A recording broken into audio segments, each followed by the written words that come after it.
Sometimes the hardest thing in life isn't fighting for what's right. It's knowing when to walk away from what's wrong. Every man reaches a moment where his conscience collides with his survival. And for mountain man Samuel Creek, that moment comes when he finds a young Mexican woman named Elena chained to a desert rock, left to die by Sheriff Morrison for crossing the border.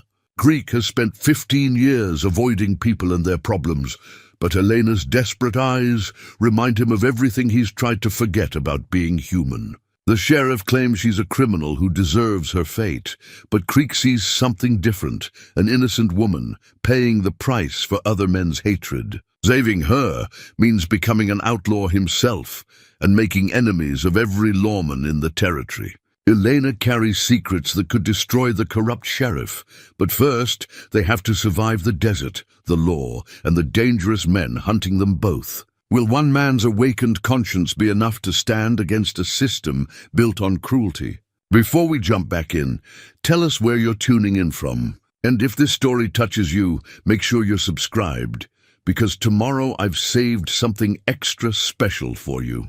The morning sun painted the Arizona desert in shades of amber and rust, casting long shadows across the rocky terrain that Samuel Creek had called home for the better part of 15 years. His weathered hands moved with practiced precision as he skinned the rabbit he'd caught in his snares, the blade glinting in the early light. At 52, Creek carried the quiet strength of a man who'd learned to find peace in solitude. Though the lines around his grey eyes spoke of battles, fought long before he'd retreated to these mountains, his cabin sat tucked into a natural alcove of red stone, invisible to anyone who didn't know exactly where to look. The structure itself was modest, rough-hewn logs, chinked with mud and moss, a stone chimney that rarely smoked, except on the coldest winter nights. Inside, his few possessions were arranged with military precision: a bedroll, cooking gear, and a worn leather journal filled with 15 years of observations about weather patterns,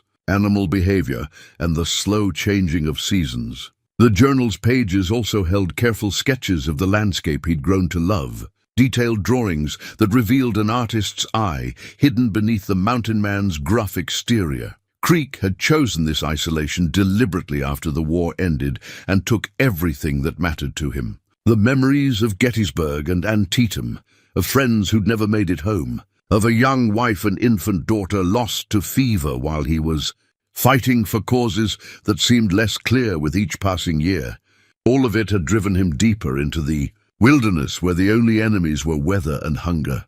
Challenges a man could face honestly, but peace, he'd learned, was a fragile thing. 40 miles south, in the border town of Copper Wells, Sheriff Wade Morrison adjusted his silver badge and surveyed his domain from the porch of his office. Morrison was a man of average height, but imposing presence, with cold blue eyes and prematurely grey hair that lent him an air of authority he'd never truly earned.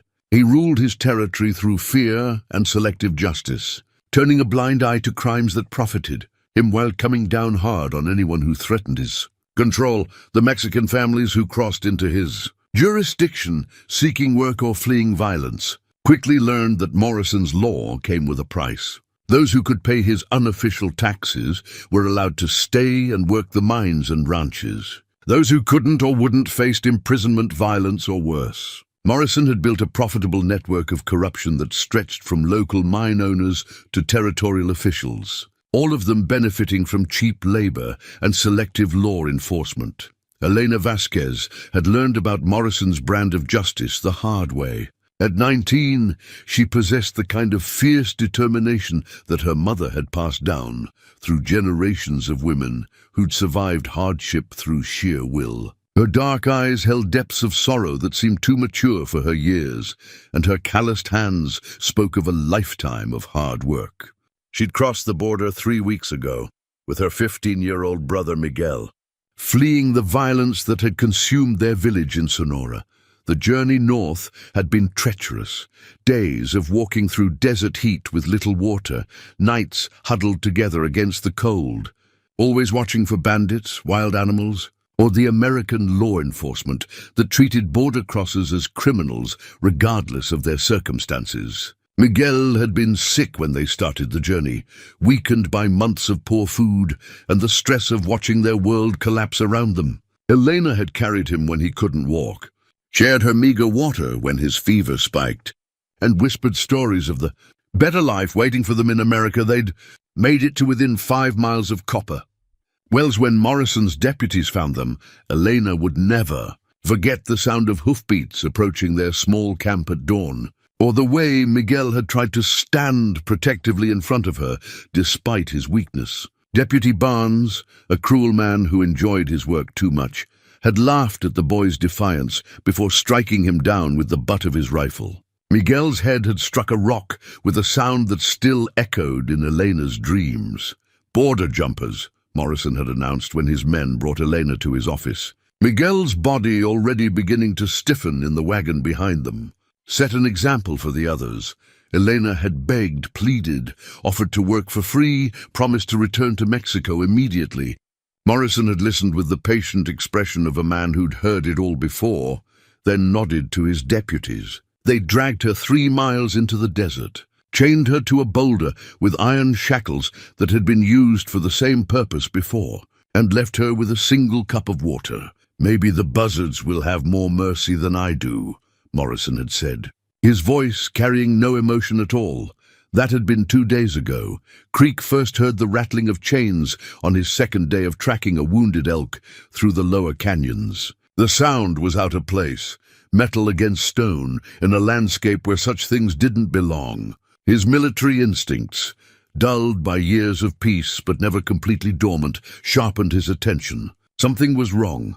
He found her just after noon, when the sun was at its most merciless. The young woman was conscious, but barely, her lips cracked and bleeding from thirst, her dark hair matted with sweat and dust.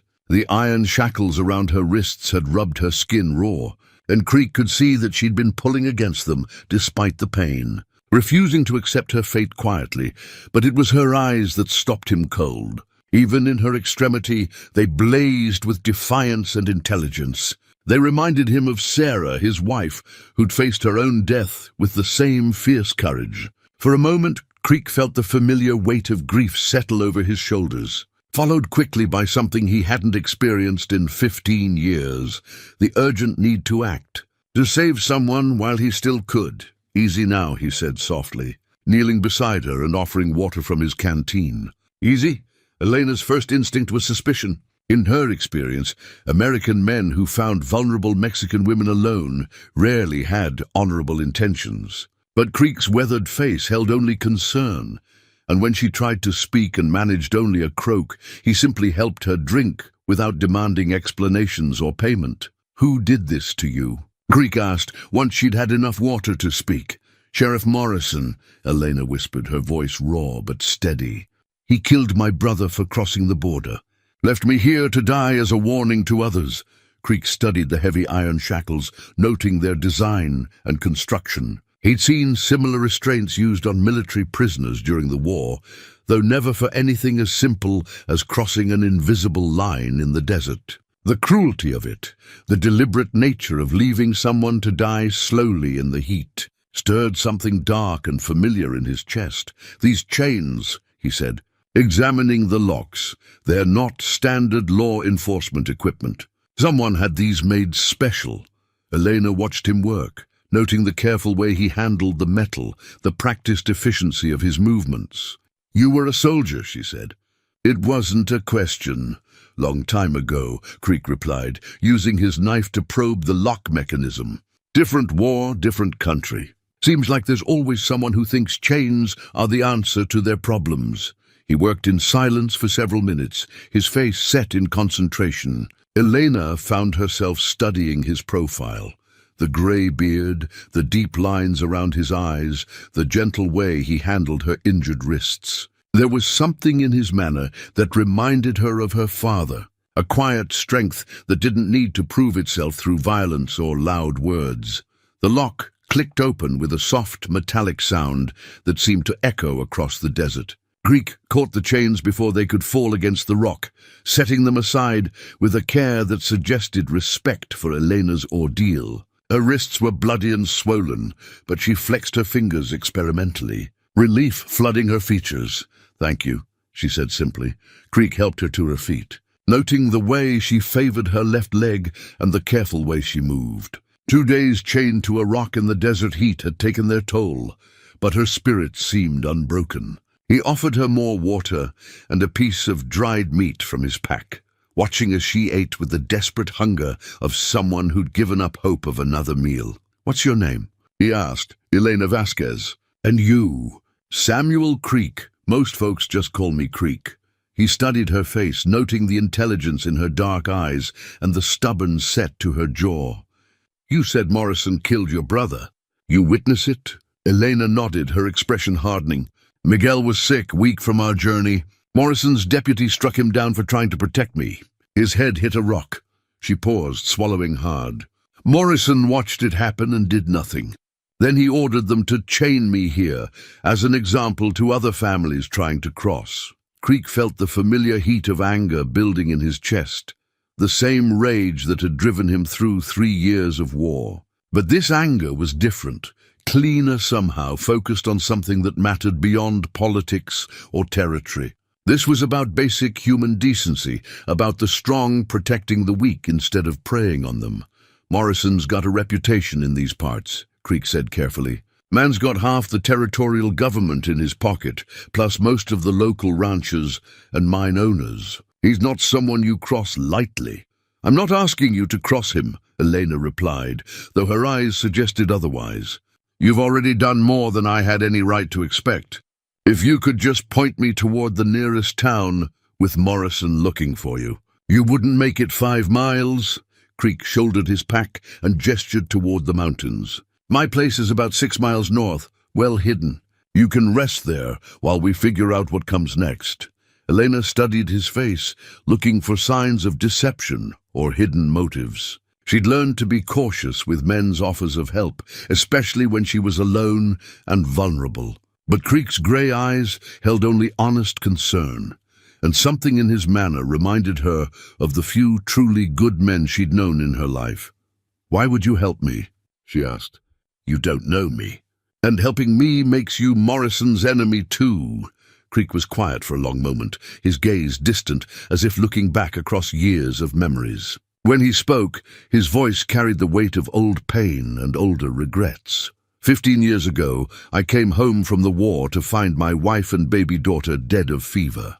I'd spent 3 years fighting for causes I barely understood, telling myself I was doing something important while the people who actually mattered to me died alone. He looked directly at Elena, and she saw a depth of sorrow in his eyes that matched her own. "Maybe I can't bring them back, but I can make sure one more good person doesn't die alone in the desert, while I stand by and do nothing." Elena felt tears threaten for the first time since Miguel's death. Not tears of grief, but of gratitude for this unexpected kindness from a stranger who had every reason to walk away from her troubles. "I'll slow you down," she said. "I'm hurt, and Morrison will come looking." "Let me worry about Morrison," Creek interrupted gently.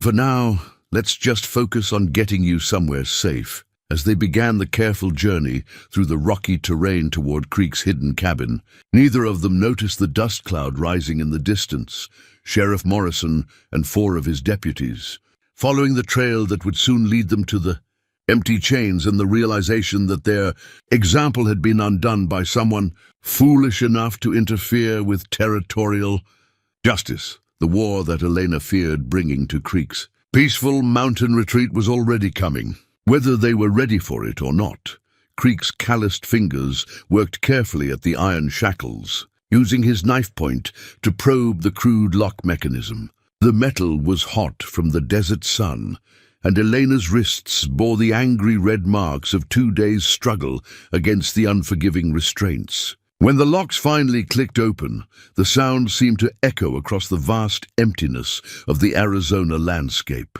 "There," Creek said softly, catching the heavy chains before they could clatter against the rock. He set them aside with deliberate care, as if honoring the suffering they represented. Elena flexed her fingers, wincing as blood flow returned to her hands, but her dark eyes held only gratitude. "My brother Miguel," she said, her voice still rough from thirst. Before he died, he saw something. Sheriff Morrison meeting with men in the desert at night, wagons full of people. Families like ours, but they weren't being arrested. She paused, accepting another sip of water from Creek's canteen. They were being sold. Creek's weathered face remained impassive, but Eleanor caught the slight tightening around his grey eyes. In his 15 years of mountain solitude, he'd heard whispers of such things: human trafficking disguised as law enforcement, desperate families exploited by men who wore badges like licenses to steal. He'd chosen to ignore those whispers, telling himself they weren't his concern. Your brother told you this before Morrison's men found you. Miguel was good at staying hidden, watching. He said the sheriff had a ledger, kept records of the money he made. Names, prices, destinations. Eleanor's voice hardened. That's why Morrison killed him. Miguel wasn't just sick and weak. He was a witness. Creek helped Elena to her feet, noting how she favored her left ankle and the careful way she moved. 2 days of exposure had taken their toll, but her spirit blazed as fiercely as ever. He offered her dried meat from his pack and watched as she ate with the desperate hunger of someone who'd given up hope of another meal. The sound of approaching hoofbeats reached them before either saw the dust cloud on the horizon. Creek's military instincts, honed by 3 years of war and never completely dormant, sharpened his awareness. He counted the rhythm, 4 horses, maybe 5, moving fast across the hardpan. Morrison, Elena whispered, fear creeping into her voice for the first time. Creek studied the approaching riders through the heat shimmer, recognizing the purposeful way they spread out as they rode. These weren't casual travelers. They were hunters following a trail. His peaceful mountain retreat suddenly felt very far away. Can you travel? He asked Elena, shouldering his pack with the efficiency of a man who'd learned to move quickly when circumstances demanded it.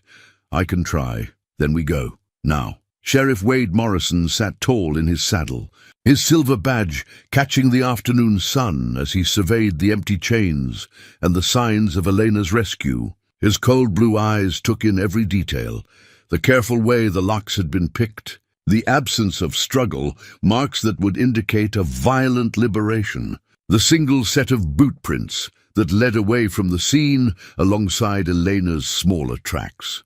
Professional work, Deputy Barnes observed, dismounting to examine the chains more closely.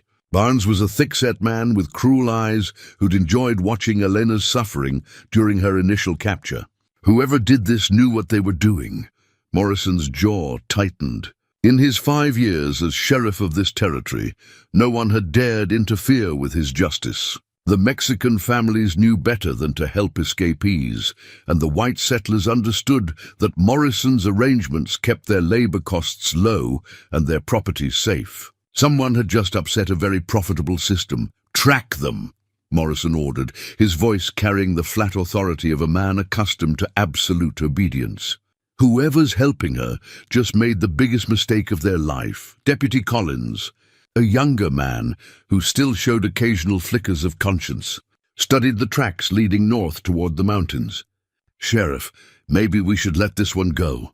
She's just a girl, and her brother's already dead. What harm can she really do? Morrison turned his cold gaze on Collins, and the younger man visibly wilted. That girl witnessed operations that bring in more money than your salary for the next 10 years. Her brother was smart enough to understand what he was seeing, which means she probably is too. He dismounted and walked to where Elena had been chained, running his hand over the smooth rock. Besides, it's not about her anymore. It's about whoever thinks they can undo my work. Creek led Elena through a maze of narrow canyons and hidden trails that he'd learned during his 15 years in the mountains. His military training served him well.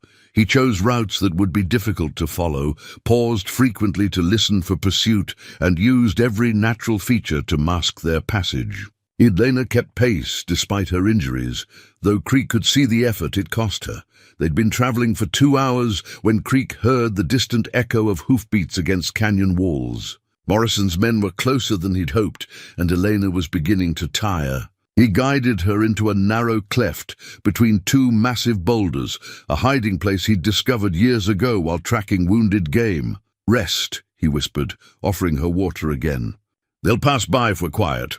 Elena nodded, but Creek could see the fear in her dark eyes. Not fear for herself. He'd already learned she possessed uncommon courage, but fear that her rescue would cost this kind stranger his life.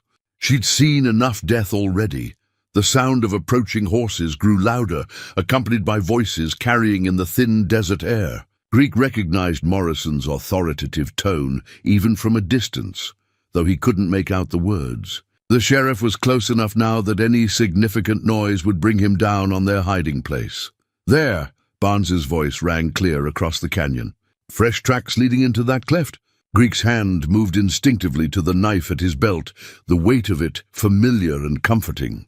15 years of peace had made him soft, but the reflexes remained. If Morrison forced a confrontation, Creek would give as good as he got. But Elena's presence complicated everything. He couldn't risk her safety in a gunfight against professional lawmen, even corrupt ones. Morrison's voice carried clearly now as he approached their hiding place. "Come out peaceful, and maybe you both live through this. Keep hiding, and I'll smoke you out like the vermin you are." Elena started to move, perhaps intending to surrender herself to protect Creek, but he placed a gentle hand on her arm. His grey eyes met hers, and she saw something there that reminded her of her father during the worst of the troubles in Mexico. A quiet man pushed too far, finding depths of strength he'd forgotten he possessed. "My fight now, too," Creek said softly.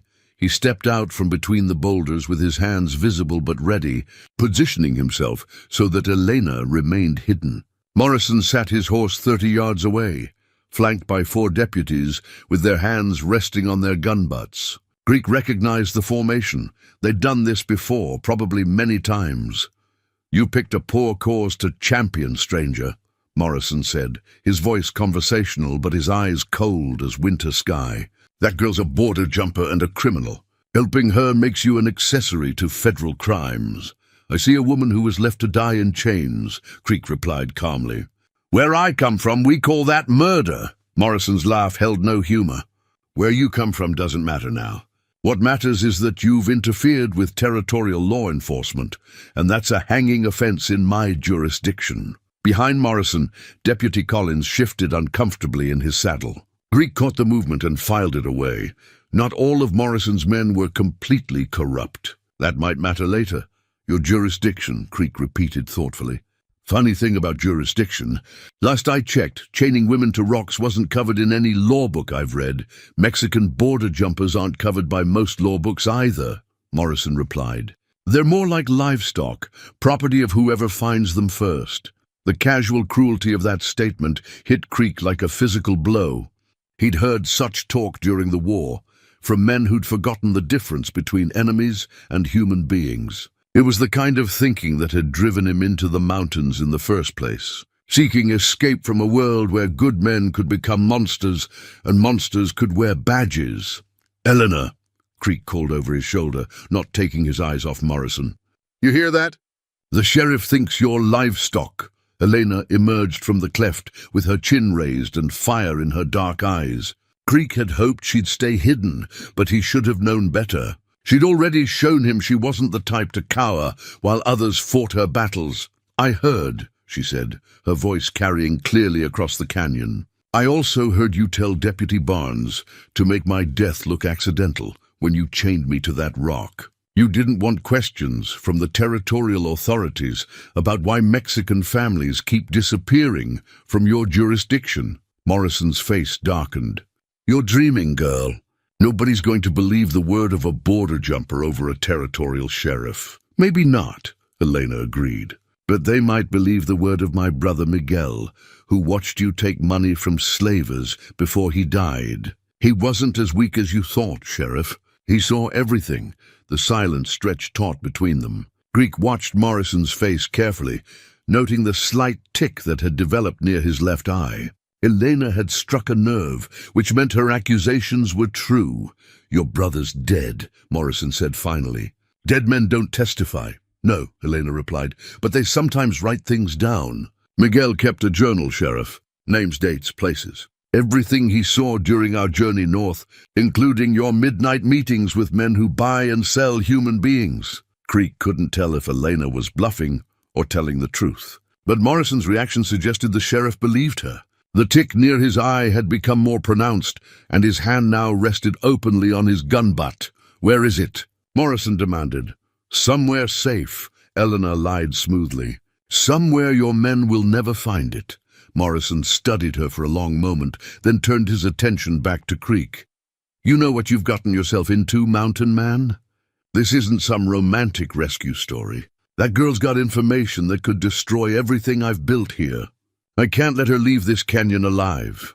Creek felt the familiar weight of decision settling on his shoulders. 15 years ago, he'd come home from war, swearing he'd never again be forced to choose between his conscience and his survival. The mountains had offered him peace, solitude, and the simple certainty of natural law. But Elena's courage and Morrison's casual cruelty had awakened something in him that he'd thought was dead and buried. "Then I guess you'll have to go through me," Creek said quietly. Morrison smiled without warmth. "That can be arranged. You're outnumbered 5-1, and I've got the law on my side. Even if you kill me, which you won't, my deputies have standing orders to bring in border jumpers dead or alive." 5-1, Creek mused, glancing at the men flanking Morrison. "I faced worse odds. He had too. At Antietam and Gettysburg, charging Confederate positions with nothing but rifle and bayonet. But that was 20 years ago, when he was young and quick and had something to prove.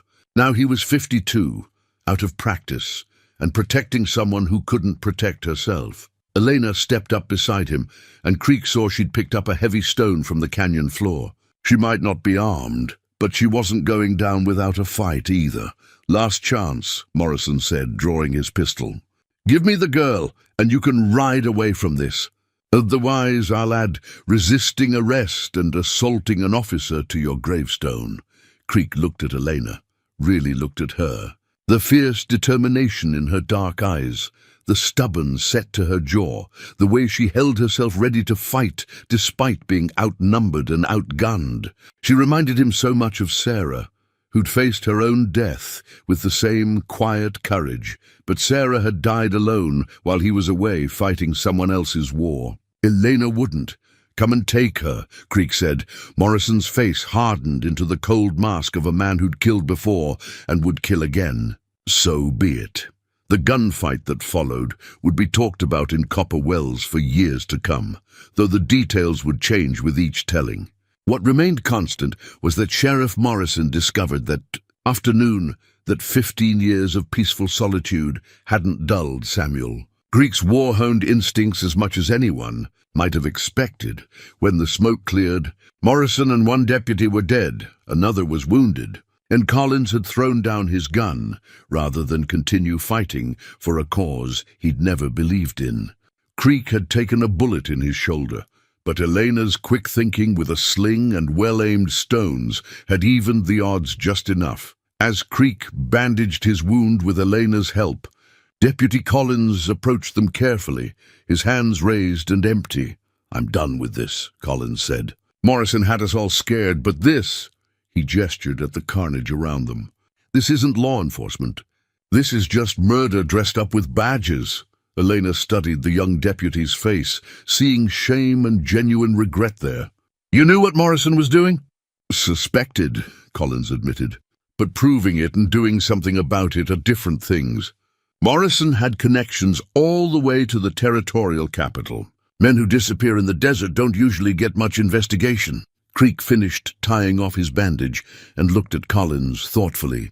"What happens now?" "Now I ride back to town and report that Sheriff Morrison died in the line of duty, pursuing dangerous fugitives who escaped into the mountains." Collins met Creek's eyes steadily. "I never saw either of you," Elena frowned. "You'd lie for us?" "I'd tell the truth for once," Collins corrected. "Morrison was the criminal here.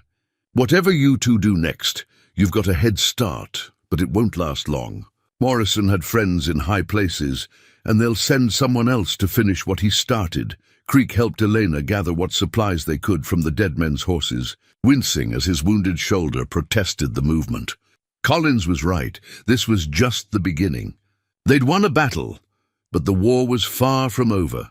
As they prepared to leave the canyon, where Elena's chains had been broken and Morrison's corruption had finally met its match, Elena turned to Creek with tears in her dark eyes. "I'm sorry," she said. "You came to these mountains for peace, and I've brought you nothing but trouble." Creek looked back at the bodies of Morrison and his deputy, then at the young woman whose courage had reawakened his own conscience. For the first time in 15 years, he felt truly alive. "Maybe trouble was what I needed," he said. 3 days after the gunfight in the canyon, Creek and Elena reached the relative safety of his hidden cabin in the mountains. The journey had been grueling. Creek's shoulder wound made climbing difficult, and Elena's exhaustion from her ordeal finally caught up with her once the immediate danger had passed. They'd traveled mostly at night, using game trails and hidden paths that Creek had learned during his 15 years of solitude. The cabin itself was a testament to Creek's need for both security and invisibility. Built into a natural alcove of red stone, it could only be approached from one direction, and that path was concealed by carefully arranged boulders and desert vegetation. Inside, the space was spartanly furnished but comfortable. A stone fireplace, rough-hewn furniture, and shelves lined with books that spoke of a man who valued knowledge over material possessions. Elena sat by the small fire Creek had built, turning over the wooden cross in her hands. She'd carved it herself during their journey from Mexico, using Miguel's knife to shape the soft pine wood during the long, fearful nights when they'd huddled together for warmth. The cross was crude work, nothing like the beautiful religious art her mother had once created. But it held all her love for her lost brother. "He wanted to be a teacher," she said softly, tracing the rough edges with her fingertip. Miguel was always reading when he could find books, always asking questions about how things worked. Even when we were starving, he'd share his food with stray dogs because he said they didn't choose to be hungry any more than we did. Creek cleaned his rifle methodically, though his grey eyes remained focused on Elena's face. In the 3 days since Morrison's death, he'd watched grief work its way through her. First the numbness of shock, then the raw pain of loss, and now this quiet remembrance that honored her brother's memory. "What happened to your village?" he asked gently. Elena was quiet for a long moment, staring into the flames. "Men came in the night. Not soldiers exactly, but not bandits either. They wore no uniforms, but they moved like military. They said our village was harboring rebels against the government. But there were no rebels, just farmers and craftspeople trying to live their lives." She paused, her knuckles white where she gripped the wooden cross. "They burned the church first, then the school. Said education made people ask too many questions. My father tried to protect the books. He was the village teacher before Miguel was born. They shot him for interfering with their work." Creek felt the familiar weight of old anger settling in his chest. He'd seen too much of such brutality during the war, men using authority as an excuse for cruelty, power corrupting even those who'd started with good intentions. It was part of what had driven him to seek solitude in these mountains. "Your mother?" "Fever took her 2 months later. I think her heart was already broken from losing Papa and watching everything we'd built turn to ash." Elena's voice grew stronger, carrying the steel that Creek had already learned to respect. "Before she died, she made me promise to get Miguel to safety. She said America was a place where books weren't burned, where people could ask questions without being shot for it." Creek set down his rifle and moved to the small shelf where he kept his most precious possessions. Among them was his worn leather journal, filled with 15 years of observations about weather, wildlife, and the slow changing of seasons. But tucked between the pages were sketches, detailed drawings of landscapes, animals, and occasionally human faces. Sarah's face appeared more than once, drawn from memory during the lonely years after her death. "Your mother wasn't wrong about America," he said, returning to his chair by the fire.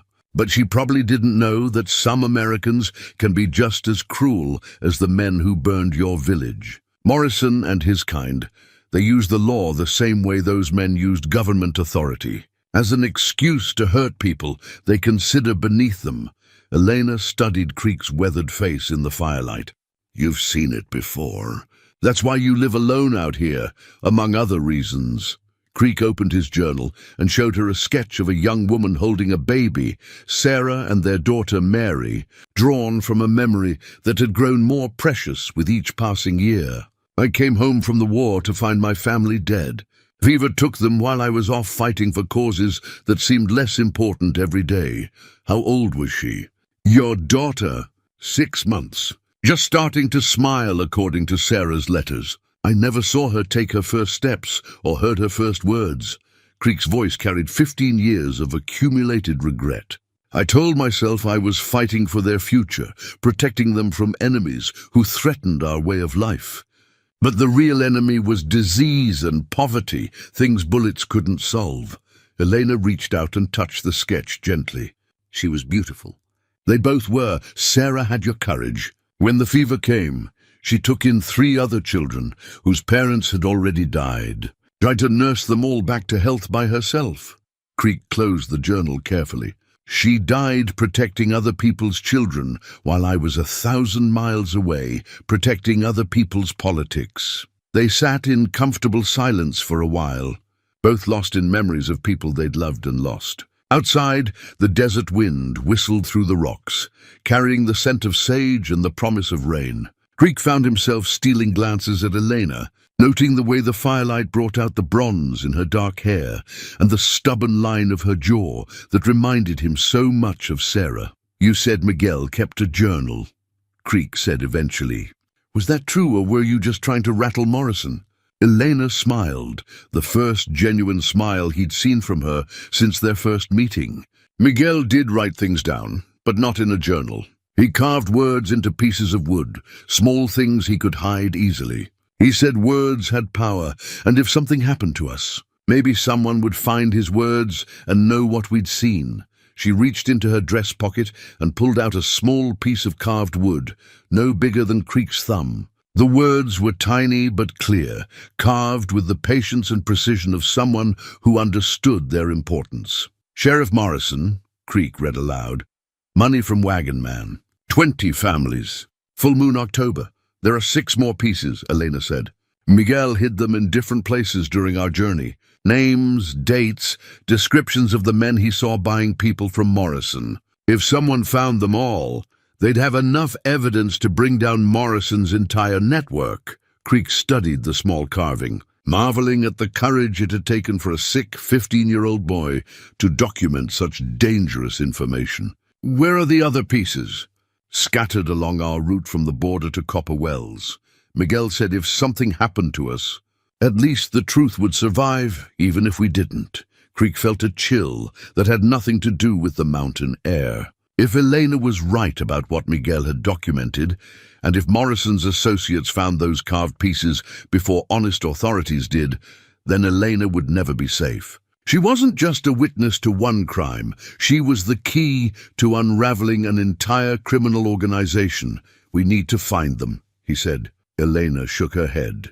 Too dangerous. Morrison's friends will be watching every trail between here and the border, and I can't remember exactly where Miguel hid everything. Some of the locations were while he was delirious from fever.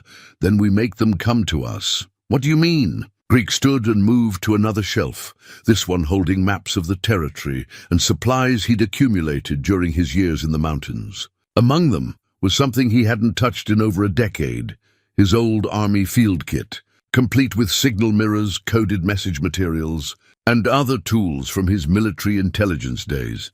Morrison had connections in the territorial government, you said, men who profited from his trafficking operation. Creek spread a map on the rough wooden table, marking locations with practiced efficiency. Those men will send someone to replace Morrison, probably someone even more dangerous. But they'll want to clean up loose ends first, which means finding Miguel's evidence and eliminating any witnesses. Eleanor joined him at the table, her dark eyes following his movements across the map. You're talking about using me as bait. I'm talking about turning the tables. Instead of running from Morrison's people, we make them run toward a trap of our choosing. Creek traced a route through the canyons and mesas surrounding his hidden valley. But first, we need to know who we're fighting. He pulled out his signal mirror and adjusted its angle to catch the late afternoon sun. 3 long flashes, 2 short ones repeated twice. Elena watched in fascination as Creek sent the coded message toward a distant peak. "Who are you signaling?" "Old friend from the war. Tom Brennan runs a trading post about 15 miles south of here. He keeps his ears open about territorial politics and doesn't ask too many questions about why a hermit might need information." 20 minutes later, an answering flash came from the distant peak. Creek read the pattern of light signals with the ease of long practice, his expression growing grimmer with each coded message. "Well?" Eleanor asked. "Morrison's replacement is already on his way. Man named Colonel James Hartwell, formerly of the Confederate Army. Word is, he specializes in cleaning up other people's messes and doesn't much care about legal niceties." Eleanor felt a chill settle in her stomach. "How long do we have?" 2 days, maybe 3. Hartwell's bringing a dozen men with him, all veterans like himself. They'll set up operations in copper wells and start systematically hunting for Miguel's evidence and for you." Creek rolled up the map and returned it to the shelf, his movement sharp and decisive. Elena recognized the change in him. The easygoing mountain man was giving way to something harder and more dangerous. A man who'd spent 3 years learning how to kill efficiently and survive against impossible odds. "There's something else," he said. "Tom's message mentioned bounties. Hartwell's put $1,000 on your head, 500 for information leading to your capture. That's enough money to turn every drifter and desperate man in the territory into a bounty hunter." Eleanor sank into her chair, overwhelmed by the scope of the forces arrayed against them. $1,000 was more money than most people in this territory saw in 5 years. How could they possibly survive against such odds? "Maybe I should just run," she said quietly. "Go back to Mexico, try to disappear. This isn't your fight, Mr. Creek. You've already done more than anyone could ask." Creek studied her face in the firelight, seeing the fear she was trying so hard to hide beneath her stubborn courage. For a moment, he was transported back 15 years to another firelit room. Another brave woman facing impossible odds while he prepared to ride away to war. "You know what I told Sarah the night before I left for the war?" he said softly. "I told her I'd come back to her, that nothing would keep me away from her and our baby. I promised her that no matter what happened, I'd find a way home." Eleanor waited, sensing the importance of this memory. "But I didn't come home in time. I let duty and honor and other men's causes keep me away, while the people who mattered most to me died alone." Creek's gray eyes met hers across the small cabin. "I won't make that mistake again. This is my fight now, too." Elena felt tears threaten, touched by the depth of conviction in his voice. "Your shoulder's still wounded. You said yourself we're outnumbered 12 to 1, and these men are experienced killers. So am I." Creek interrupted gently. "I spent 3 years learning how to survive when outnumbered and outgunned. The Confederate Army had better weapons, better training, and more men than we did at Antietam and Gettysburg. We won anyway. How?" Creek smiled, and for the first time, Elena saw a glimpse of the soldier he'd once been. Confident, dangerous, and absolutely certain of his capabilities. By choosing the battlefield. By making our enemies come to us on our terms, in terrain we knew better than they did. He gestured toward the maps and military equipment. By remembering that courage and cunning can overcome almost any disadvantage. Elena looked around the cabin that had become her sanctuary, then back at the man who'd risked everything to save her from Morrison's chains. Miguel's wooden cross felt warm in her hands, and she thought she could feel her brother's presence in the shadows cast by the firelight. "What do you need me to do?" Greek began spreading maps and sketching positions, his mind already working through tactics and possibilities. "First, we gather intelligence. Tom Brennan knows everyone who matters in this territory. We need to find out exactly who else was involved in Morrison's operation. Then we start making them nervous. How? By letting word slip that Miguel's journal exists and that you know where to find it. Make them come to us instead of forcing us to hunt them down across the entire territory." Elena studied the tactical drawings Creek was making, recognizing the intelligence behind his planning. "You really think we can win?" Creek paused in his sketching and looked at her directly. "I think Miguel was brave enough to document the truth even when he was dying. I think you were strong enough to survive being chained in the desert and smart enough to use that truth as a weapon. And I think sometimes the right thing to do is also the smart thing to do." He returned to his planning. But Elena caught the slight smile that crossed his weathered face. "Besides," he added, "Hartwell and his men are expecting to hunt down a terrified Mexican girl, and whatever local fool was stupid enough to help her. They're not expecting to face someone who's been preparing for this kind of fight since before they were born."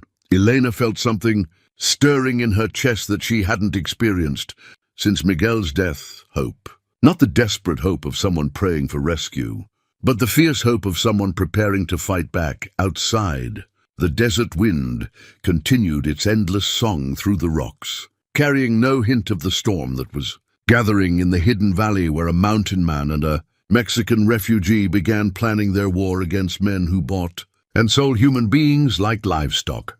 Creek opened his military field pack for the first time in 15 years. The leather worn smooth by hard use during 3 years of war.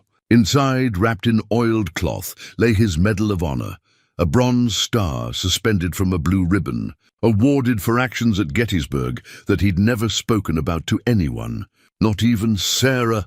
He'd buried the medal along with his uniform and his commission papers when he'd retreated to these mountains. Wanting no reminders of the man he'd been when killing was his profession, Elena watched from across the cabin as Creek handled the decoration with reverence rather than pride. The firelight caught the bronze, making it gleam like something precious, though she could see in Creek's weathered face that its weight came from memory rather than metal. "You never told me you were decorated," she said softly. "Decorations are for parades and politicians." Creek replied, rewrapping the medal carefully. "I kept this because it belonged to better men than me, the ones who didn't make it home to receive theirs." He moved to the small mirror mounted on the cabin wall and studied his reflection critically. 15 years of mountain living had weathered his face and silvered his hair, but the eyes that looked back at him held the same steady resolve that had carried him through Antietam and Shiloh. The body was older, slower, but the mind that had outthought Confederate cavalry and survived behind enemy lines remained sharp. "Tell me about Gettysburg," Elena said, sensing that understanding Creek's past was crucial to surviving their future. Creek was quiet for a long moment, his hand unconsciously moving to touch his left ribs, where an old scar still ached in cold weather. "Third day of fighting, Confederate General Pickett ordered 15,000 men to charge across open ground toward our position on Cemetery Ridge. Longest mile of real estate in American history, no cover, no concealment, just courage and desperation." Elena watched his face, seeing shadows of old pain and older guilt. "My unit was positioned behind a stone wall, perfect cover for picking off anyone who made it close enough. But Pickett's men kept coming anyway, walking into rifle fire like they were strolling to church." Creek's voice grew distant. "Takes a special kind of courage to keep advancing when you know you're going to die. Is that when you earned the medal?" "No, the medal came after, when I went over that wall." Creek turned from the mirror to face Elena directly. "Pickett's charge failed, but some of his men made it close enough to touch our stone wall before they fell. Young boys, most of them, crying for their mothers while they bled out in the Pennsylvania sun." Elena felt her breath catch, recognizing something profound in Creek's voice. "I couldn't watch them die like that. War's one thing, but leaving wounded boys to suffer when you could help them." Creek shook his head. "I went over the wall with my medical kit. Spent 2 hours in no man's land, dragging wounded Confederates back to our lines for treatment. The medal was for saving enemy soldiers, for demonstrating that even in war, some things matter more than sides." Creek moved to his rifle and began the methodical process of cleaning and checking it. "Confederate sniper put a bullet through my ribs while I was carrying their wounded lieutenant to safety. Could have killed me easy, but he was young too. Probably figured shooting a man trying to save lives wasn't the kind of soldier he wanted to be." Elena understood now why Creek had chosen isolation after the war, and why her situation had awakened something in him that 15 years of peaceful solitude hadn't been able to bury. He was a man who couldn't walk away from suffering, even when walking away was the smart thing to do. "Colonel Hartwell," she said. "You think he's the type who'd shoot medical personnel?" Greek's laugh held no humor. "James Hartwell isn't interested in being any type of soldier. He's a mercenary who uses military titles to legitimize brutality. The kind of man who gives real soldiers a bad name."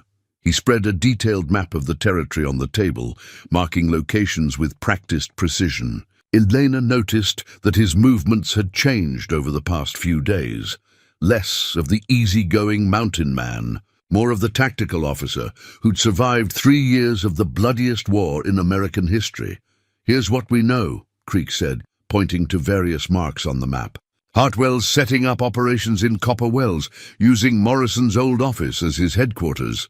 He's brought 12 men with him, all Confederate veterans like himself. They're systematic, disciplined, and they don't much care about territorial law since they're operating with federal backing." Elena studied the map, noting the careful way Creek had marked patrol routes, supply lines, and defensive positions. "How do you know all this?"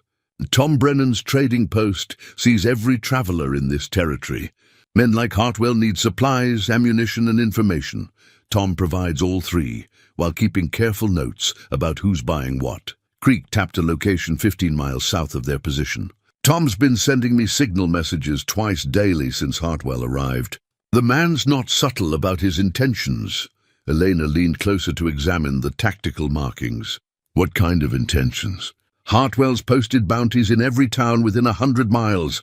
$1,000 for you alive, 500 dead. But more importantly, he's been asking specific questions about Miguel's journal. Someone's told him about the carved pieces your brother left behind." Elena felt ice settle in her stomach. "Who would know about that?" "Could be anyone who was listening when you confronted Morrison in the canyon. Sound carries in desert air, and we weren't exactly being quiet." Creek marked another position on the map. "Or it could be someone Miguel trusted during your journey north. Fear makes people do things they wouldn't normally consider. Miguel was careful about who he talked to. Careful isn't the same as invisible. A sick boy asking questions, writing things down. Someone noticed.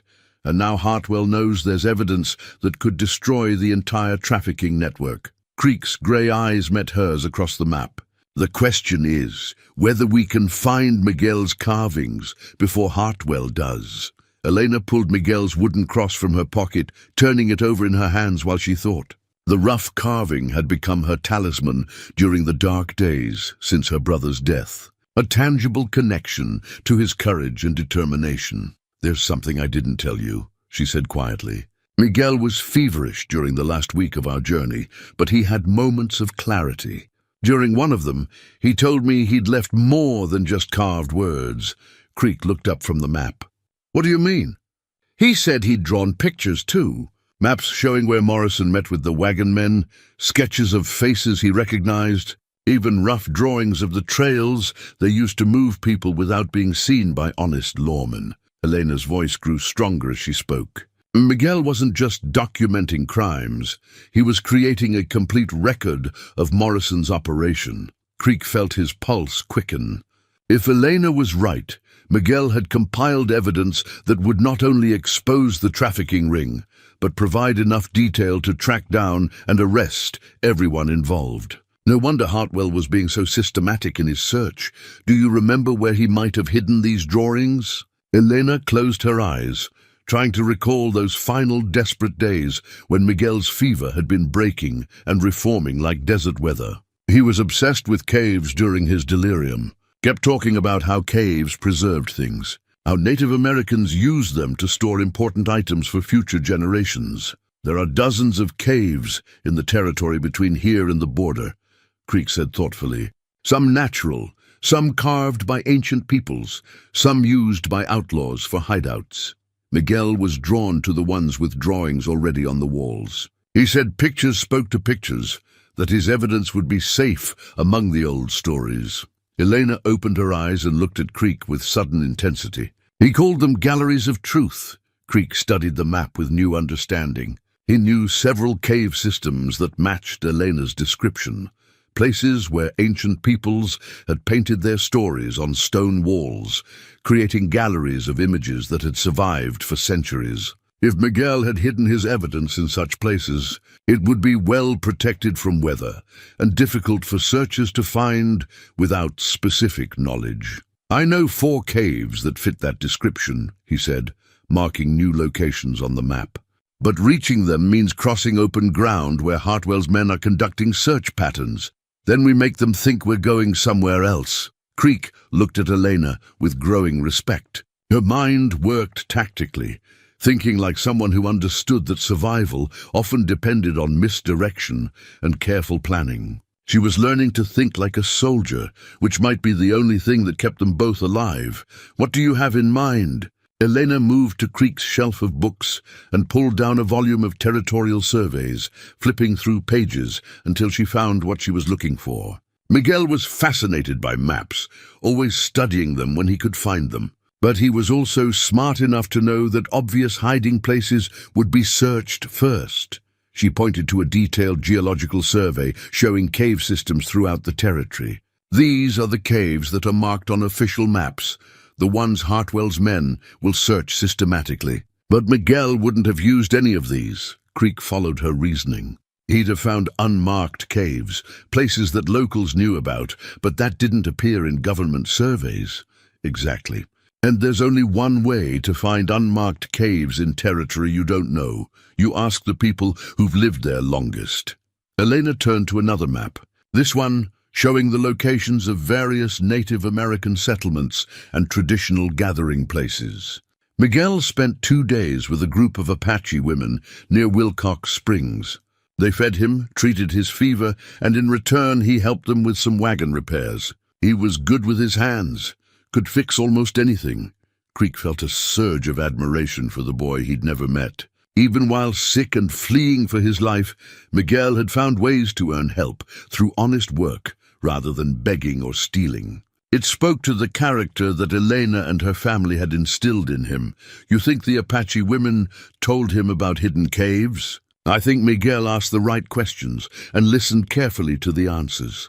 He always said the best hiding places were the ones that looked like they'd been forgotten, but were really just being protected. Creek marked the location of Wilcox Springs on his map, noting its distance from their current position and the terrain they'd have to cross to reach it.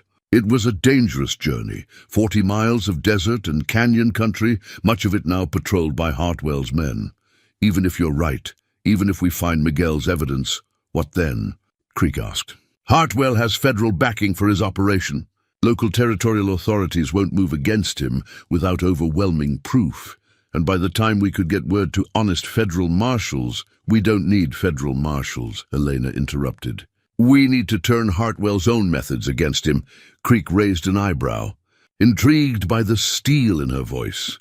"Hartwell's using bounty hunters and mercenaries because he can't trust regular lawmen to ignore the moral implications of hunting an innocent woman. But mercenaries are only loyal as long as they're being paid better than anyone else." Elena moved to the window and looked out at the desert landscape, her profile strong and determined in the afternoon light. What if Hartwell's employers decided he'd become a liability? What if they thought he was drawing too much attention to their operation? Creek began to understand her thinking. "You want to make Hartwell's superiors believe he's lost control of the situation. I want to make them believe that keeping him alive is more dangerous than cutting him loose." Elena turned back to Creek with fire in her dark eyes. "Miguel's evidence doesn't just prove Morrison's guilt. It proves federal corruption at the highest levels. Men that powerful don't survive by loyalty to subordinates. They survive by eliminating anyone who threatens their position." Creek felt a slow smile spread across his weathered face. Elena wasn't just learning to think tactically. She was learning to think politically, understanding that their enemy's greatest weakness might be their lack of trust in each other. "You're talking about turning a hunting party into a circular firing squad. I'm talking about giving powerful men a reason to solve our problem for us." Elena returned to the map, table and began studying the marked positions with new intensity. But first we need Miguel's evidence. Real proof, not just my word against theirs. Creek nodded, already beginning to plan their approach to Wilcox Springs. It would be dangerous. They'd have to cross territory that Hartwell's men were actively patrolling, and they'd be moving away from the hidden canyon that provided their only secure base. But Elena was right about the stakes. Without concrete evidence, they were just fugitives hoping to stay ahead of superior forces. With Miguel's documentation, they became something much more dangerous. People who could expose an entire network of corruption and force powerful men to choose between their profits and their survival. "We leave at sunset," Creek said, beginning to gather the equipment they'd need for the journey.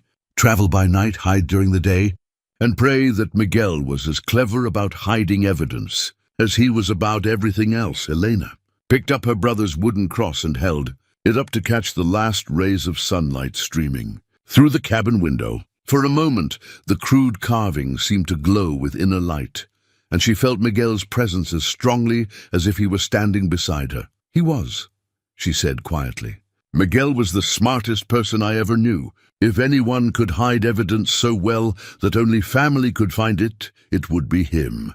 Creek finished his preparations and shouldered his pack, noting how Eleanor moved with new confidence and purpose. The frightened girl he'd rescued from Morrison's chains was becoming something harder and more dangerous, a woman with nothing left to lose and everything to fight for. "Then let's go find what your brother left for us," he said.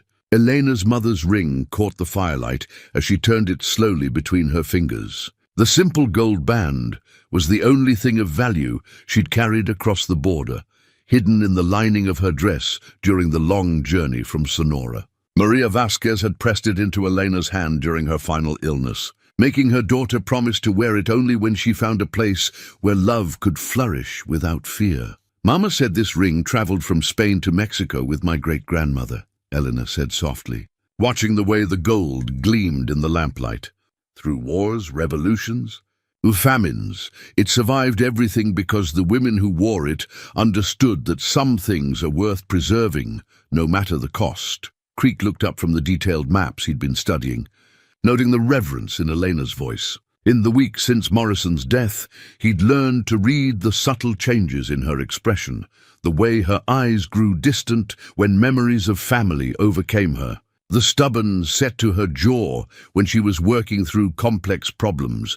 "Your mother sounds like a remarkable woman. She was brave in ways that men never had to be," Eleanor replied, slipping the ring onto her finger for the first time since leaving Mexico. "Papa fought soldiers and bandits with guns and courage. Mama fought hunger and disease and hopelessness with nothing but determination and love." Elena moved to the small window and looked out at the star-filled desert sky. "When the men came to burn our village, Papa wanted to fight them directly. Mama convinced him to hide the children first, to save what could be saved rather than dying for what was already lost." Creek felt the familiar weight of old guilt settling on his shoulders. Sarah had possessed that same practical courage, the kind that made hard choices based on love rather than pride. She died protecting other people's children while he was away fighting other people's wars. "Did your mother know you'd have to leave Mexico?" "She started preparing us months before we actually fled, teaching Miguel and me to speak better English, showing us how to navigate by stars, making us practice moving quietly through difficult terrain." Elena's voice carried a mixture of grief and admiration. "She called it preparing for possibilities. But we all knew she was preparing us to survive without her." Creek spread a new map on the table, this one showing the route they'd need to take to reach Wilcox Springs and the Apache settlement where Miguel had spent those crucial 2 days. The journey would take them through 40 miles of dangerous territory, much of it now patrolled by Hartwell's systematic search teams. "Your mother was a tactician," he said, with genuine respect, "teaching you to think ahead, to prepare for multiple contingencies. That's what kept you and Miguel alive, as long as you did." Elena joined him at the map table, studying the marked routes and defensive positions with eyes that had learned to see terrain tactically. Mama also taught me that survival isn't just about avoiding danger, it's about knowing when to stand and fight. She pointed to a narrow canyon marked on the map about 15 miles south of their position. Miguel and I camped here for 2 nights during our journey north. There were other families nearby, all of them fleeing different kinds of violence in Mexico. The children were hungry, some of them sick. Creek noted the strategic importance of the location: water, defensible positions, multiple escape routes. It would have been a natural gathering place for refugees, which also made it a natural hunting ground for men like Morrison. What happened? Elena's expression hardened. Morrison's deputies found the camp on our second night. They said anyone who could pay the border crossing tax would be allowed to continue north. Anyone who couldn't would be arrested for illegal entry. How much was the tax? $50 per adult, $25 per child. More money than most of these families had seen in their entire lives. Elena's knuckles were white where she gripped the edge of the table. One family had a little girl, maybe 4 years old, with a fever that wouldn't break. Her parents offered Morrison's men everything they owned: their tools, their animals, even the silver cross her grandmother had worn, but it wasn't enough cash. Creek could see where this story was leading, and he felt anger building in his chest like a slow-burning fire. Morrison's men took the healthy children from families who couldn't pay, claiming they were evidence of illegal entry. Said the children would be held in territorial custody until their parents could raise the money for proper fines and legal representation. They were selling the children to families in the north who wanted cheap labor, or to men who... Elena's voice broke slightly. Miguel saw the wagons leaving camp in the middle of the night. Children crying for their parents, parents begging to follow their babies into whatever hell Morrison had arranged for them. Creek moved around the table and placed a gentle hand on Elena's shoulder. What did your mother teach you about situations like that?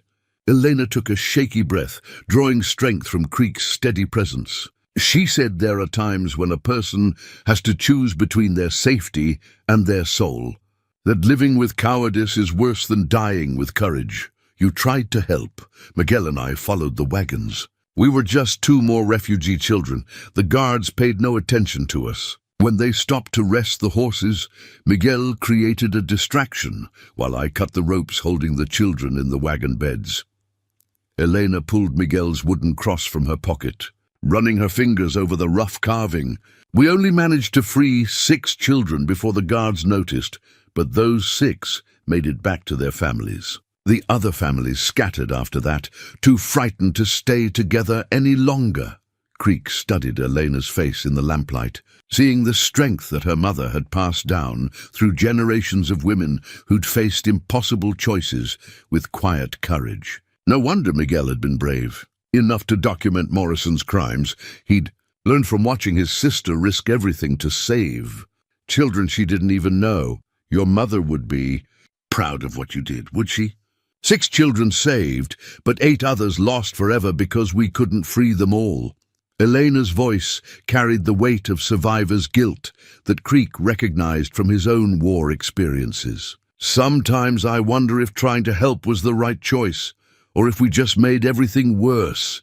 Creek was quiet for a long moment, remembering his own struggles with similar questions after Gettysburg. How many Confederate soldiers had died because he'd chosen to save others? How many Union soldiers had lived because his medical aid had allowed wounded enemies to return to battle?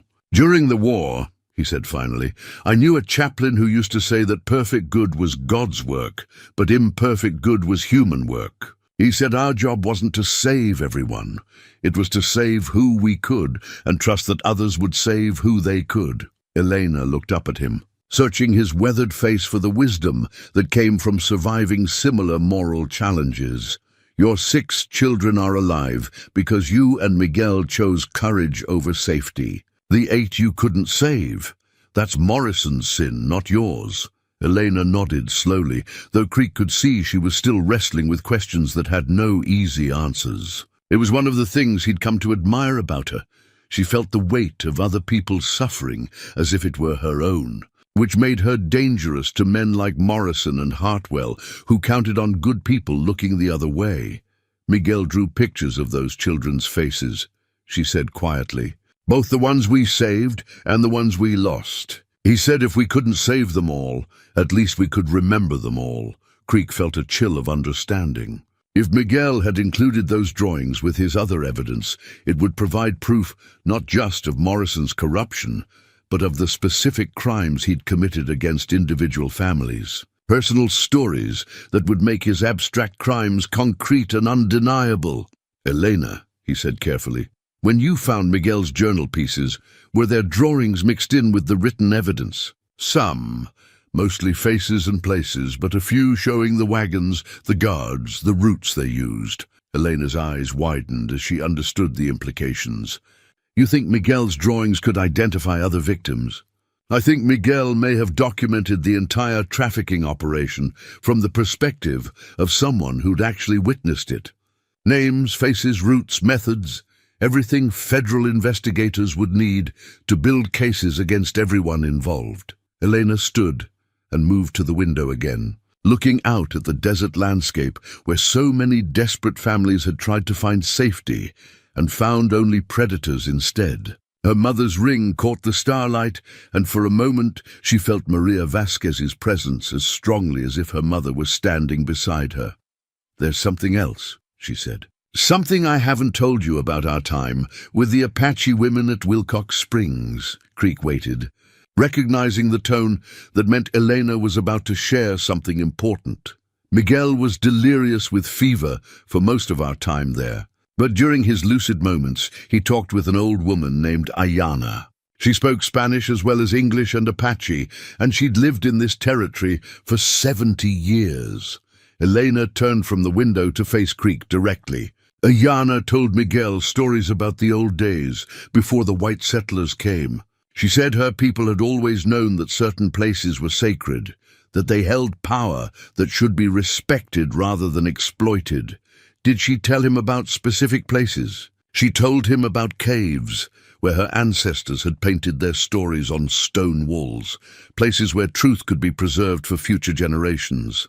But more importantly, she told him which caves were protected by what she called guardian spirits, places where hidden things would be safe from those who meant harm." Creek felt his pulse quicken. If the Apache woman had guided Miguel to genuinely sacred sites for hiding his evidence, places that local tribes still protected and monitored, it would explain why Hartwell's systematic searches had turned up nothing.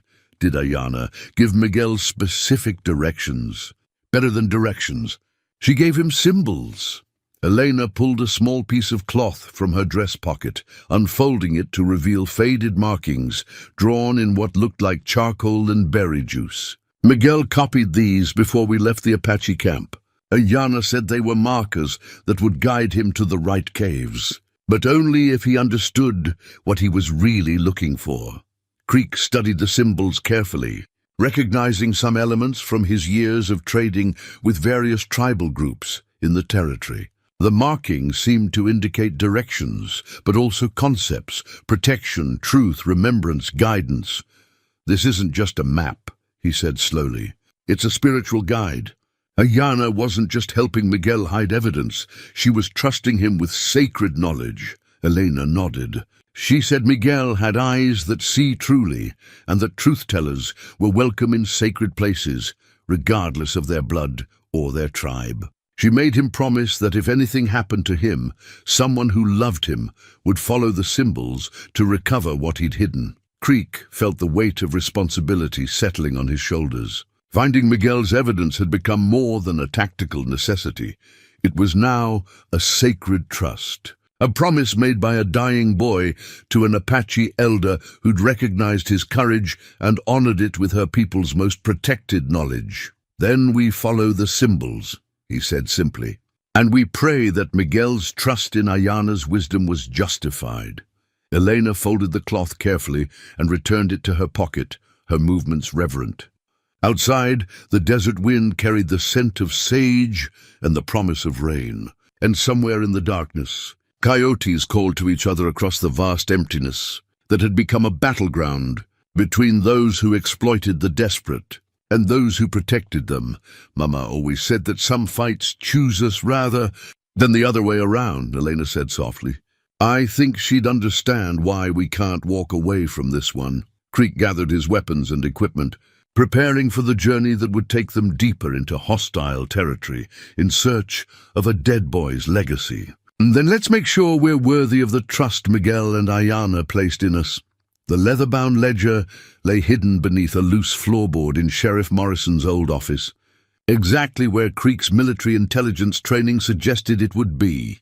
Men like Morrison always kept insurance policies, detailed records that could destroy their superiors if circumstances required desperate measures. Creek had seen similar arrangements during the war, when corrupt quartermasters and crooked officers maintained careful documentation of their crimes as protection against betrayal. Elena knelt beside him in the darkness of the abandoned office, her heart pounding as Creek carefully lifted the heavy book from its hiding place. 3 days of careful observation had confirmed that Colonel Hartwell was using the building as his headquarters, but his systematic search patterns left predictable gaps in coverage, windows of opportunity for those patient enough to wait and skilled enough to exploit them. Morrison's insurance policy, Creek whispered, opening the ledger to reveal page after page of meticulous entries. Names, dates, amounts, destinations, everything documented with the precision of a man who understood that his survival depended on having leverage over his partners. Elena leaned closer, her dark eyes scanning the cramped handwriting by the light of Creek's shielded lantern. The entries painted a picture of corruption that reached far beyond the territorial borders, involving federal marshals, military suppliers, and politicians whose names she recognized from newspapers. "Sweet Mary," she breathed, pointing to an entry dated 3 months ago. "Senator Patterson from New Mexico Territory, $5,000 for consultation services regarding border security." Creek turned pages carefully, his weathered face growing grimmer with each revelation. Morrison hadn't just been trafficking desperate families, he'd been part of a network that stretched from Mexico to Washington, D.C., involving men whose corruption could destabilize territorial governments. "Here," he said, pointing to a section labeled Special Arrangements. "Look at this list of buyers. Ranch owners, mine operators, even some territorial officials. They weren't just buying labor, they were buying people." Elena felt sick as she read the clinical descriptions of human beings reduced to commodity listings. Children were priced by age and health status, women by their perceived attractiveness and domestic skills, men by their physical strength and work experience. The casual dehumanization of the entries made Morrison's brutality seem almost reasonable by comparison. "Miguel saw this," she said, her voice tight with controlled rage. This is what he was trying to document, not just Morrison's local crimes, but the entire system. Creek photographed key pages using a small camera he'd carried during his intelligence work, the flash powder carefully muffled to avoid detection. If they could get this evidence to honest federal authorities, it would provide enough documentation to bring down corruption networks in multiple territories. But as he worked, Creek noticed something troubling about the ledger's most recent entries. The date stopped abruptly 2 weeks ago, and the final notation was ominous: special audit scheduled. Clean house protocols initiated. H assumes operational control pending resolution. "Hartwell," Elena whispered, understanding the implications immediately. "Morrison's superiors knew he was becoming a liability, which means they planned his replacement before we ever killed him." Creek realized. Morrison wasn't just corrupt, he was expendable. They probably would have eliminated him themselves if we hadn't done it first. Elena felt a chill that had nothing to do with the cool night air. If Morrison's death had been anticipated, even planned, then Hartwell's mission wasn't just about cleaning up loose ends. It was about implementing a new, more secure system of operations. A sound from the street outside made them both freeze. Footsteps, multiple sets, approaching the office building with the measured pace of men on patrol. Creek quickly closed the ledger and tucked it inside his shirt, then moved to the window to assess their situation. 3 of Hartwell's men were approaching the building, their rifles held ready but not aimed. They weren't responding to an alarm. This was a routine check, the kind of security sweep that professional soldiers conducted automatically. But routine or not, it meant Creek and Elena had perhaps 60 seconds to escape before being trapped inside. Creek gestured toward the back window, which opened onto an alley that connected to the maze of side streets behind Copperwell's main business district. He'd planned their escape route carefully during his reconnaissance, identifying multiple paths that would take them away from the building without exposing them to observation from the main street. Elena moved to the window first, climbing through with the fluid grace of someone who'd learned to move silently during her desperate journey north. Creek followed, pausing only to ensure that the office showed no signs of their intrusion. Professional habits died hard, and leaving evidence of their presence would only make Hartwell's job easier. They dropped into the alley just as the front door to Morrison's office opened, the sound of boots on wooden floors, indicating that Hartwell's men were conducting a thorough search. Creek led Eleanor through a series of interconnected alleys and side streets, using shadows and building placement to mask their movement from anyone watching the main thoroughfares. "Did you get what we needed?" Elena whispered as they reached the edge of town and the relative safety of open desert. Creek patted the ledger concealed beneath his shirt. "More than we needed. This book contains enough evidence to destroy everyone involved in Morrison's network, from local ranch owners to federal senators."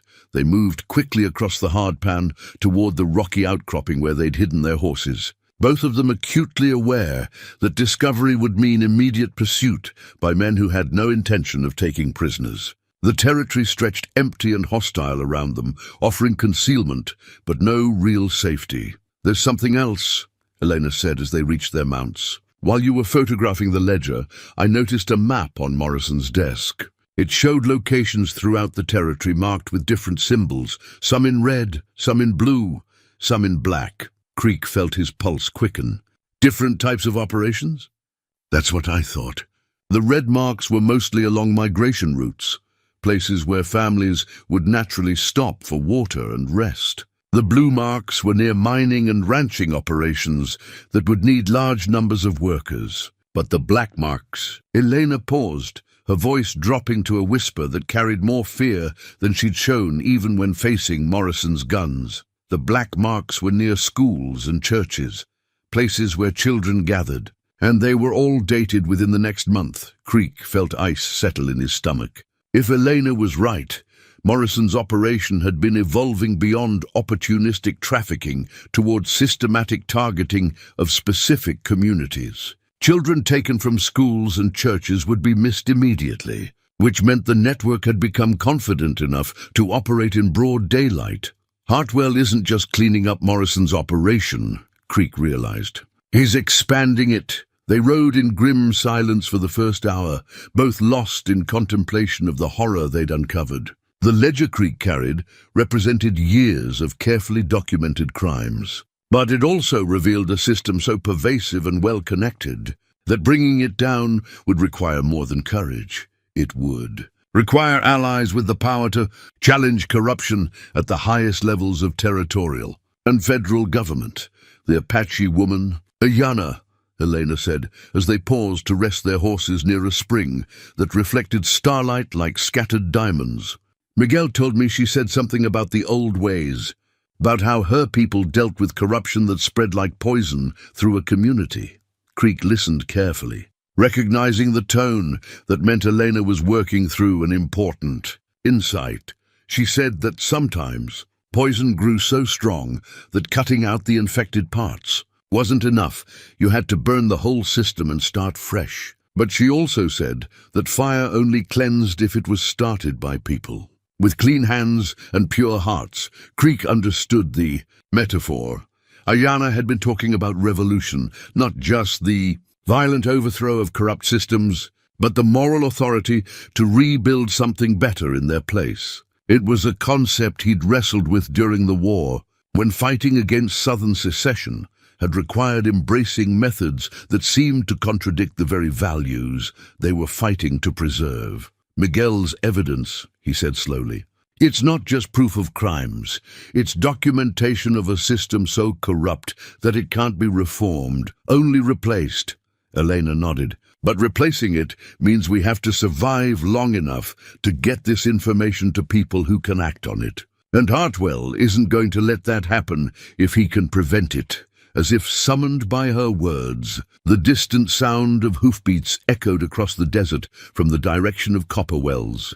Multiple riders, moving fast, following a trail that would inevitably lead to their current position. Hartwell had discovered their intrusion sooner than expected, and his response was characteristically swift and overwhelming. Creek counted the rhythm of approaching horses. 8 riders, maybe 10. They're pushing hard, but they're following our trail instead of trying to cut us off at known destinations. They don't know where we're going, which gives us an advantage, but not much of one. Hartwell's men are experienced trackers, and we're leaving signs that would be difficult to hide, even in daylight.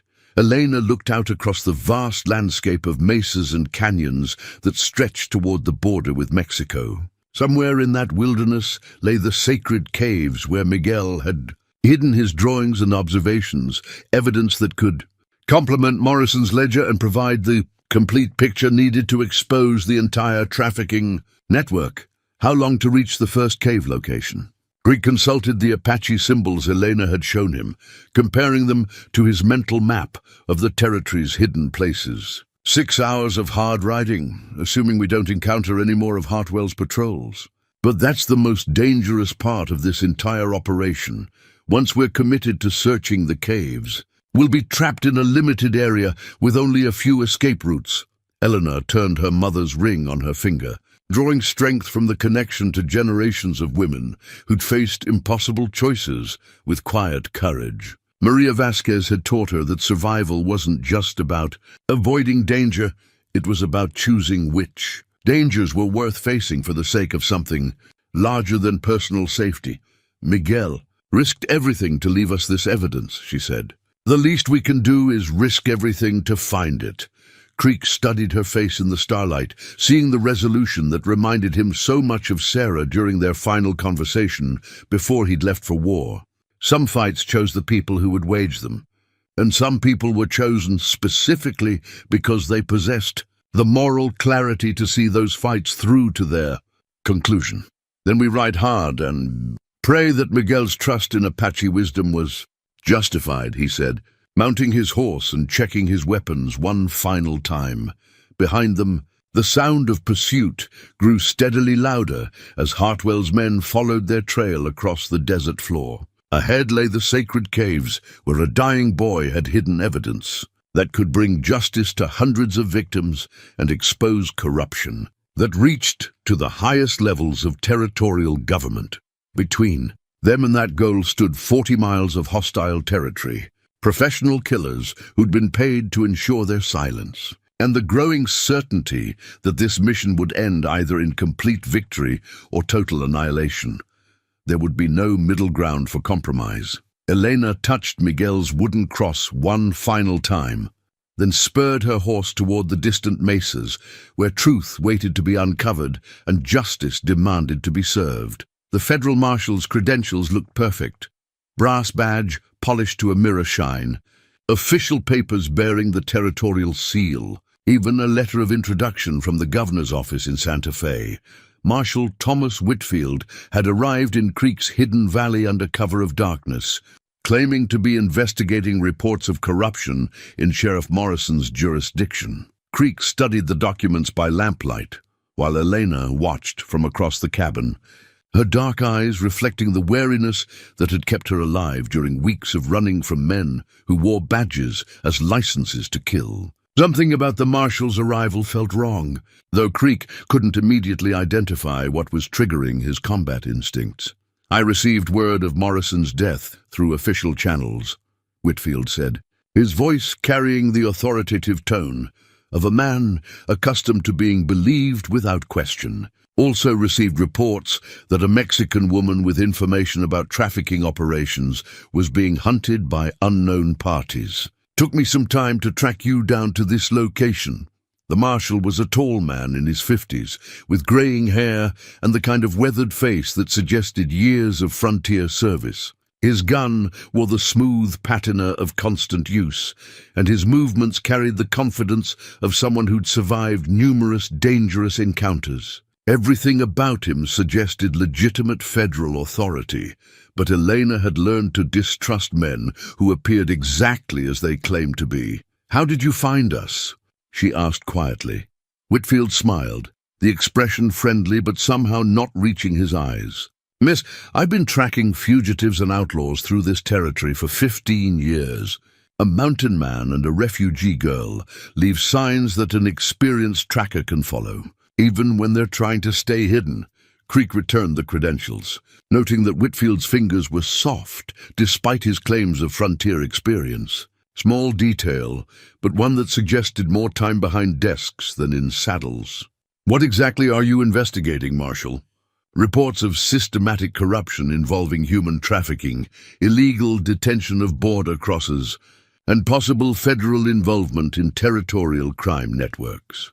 Whitfield moved to Creek's maps, studying the marked locations with professional interest. "I understand you've recovered documentation that could support these allegations." Elena felt alarm bells ringing in her mind. She hadn't mentioned Morrison's ledger to anyone except Creek, and they'd been careful to avoid discussing their discoveries where others might overhear. How could a legitimate federal marshal know about documentation they'd only recovered 2 days ago? "What kind of documentation?"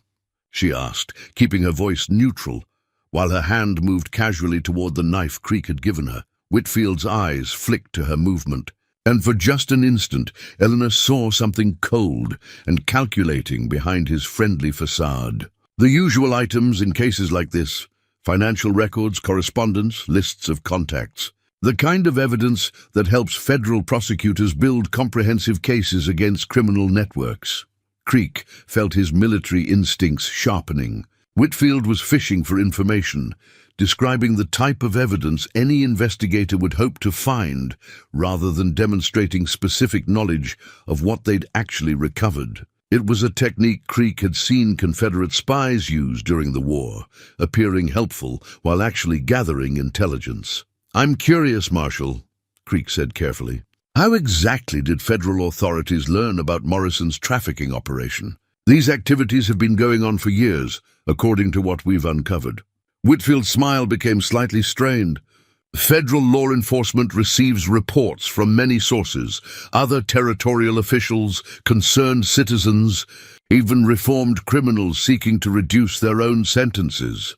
Elena caught the subtle change in his tone and realized what had been bothering her about the marshal's arrival. A legitimate federal investigator would have brought backup, especially when pursuing a case involving organized crime and potential violence. But Whitfield had come alone, claiming to be investigating a major corruption network without any visible support.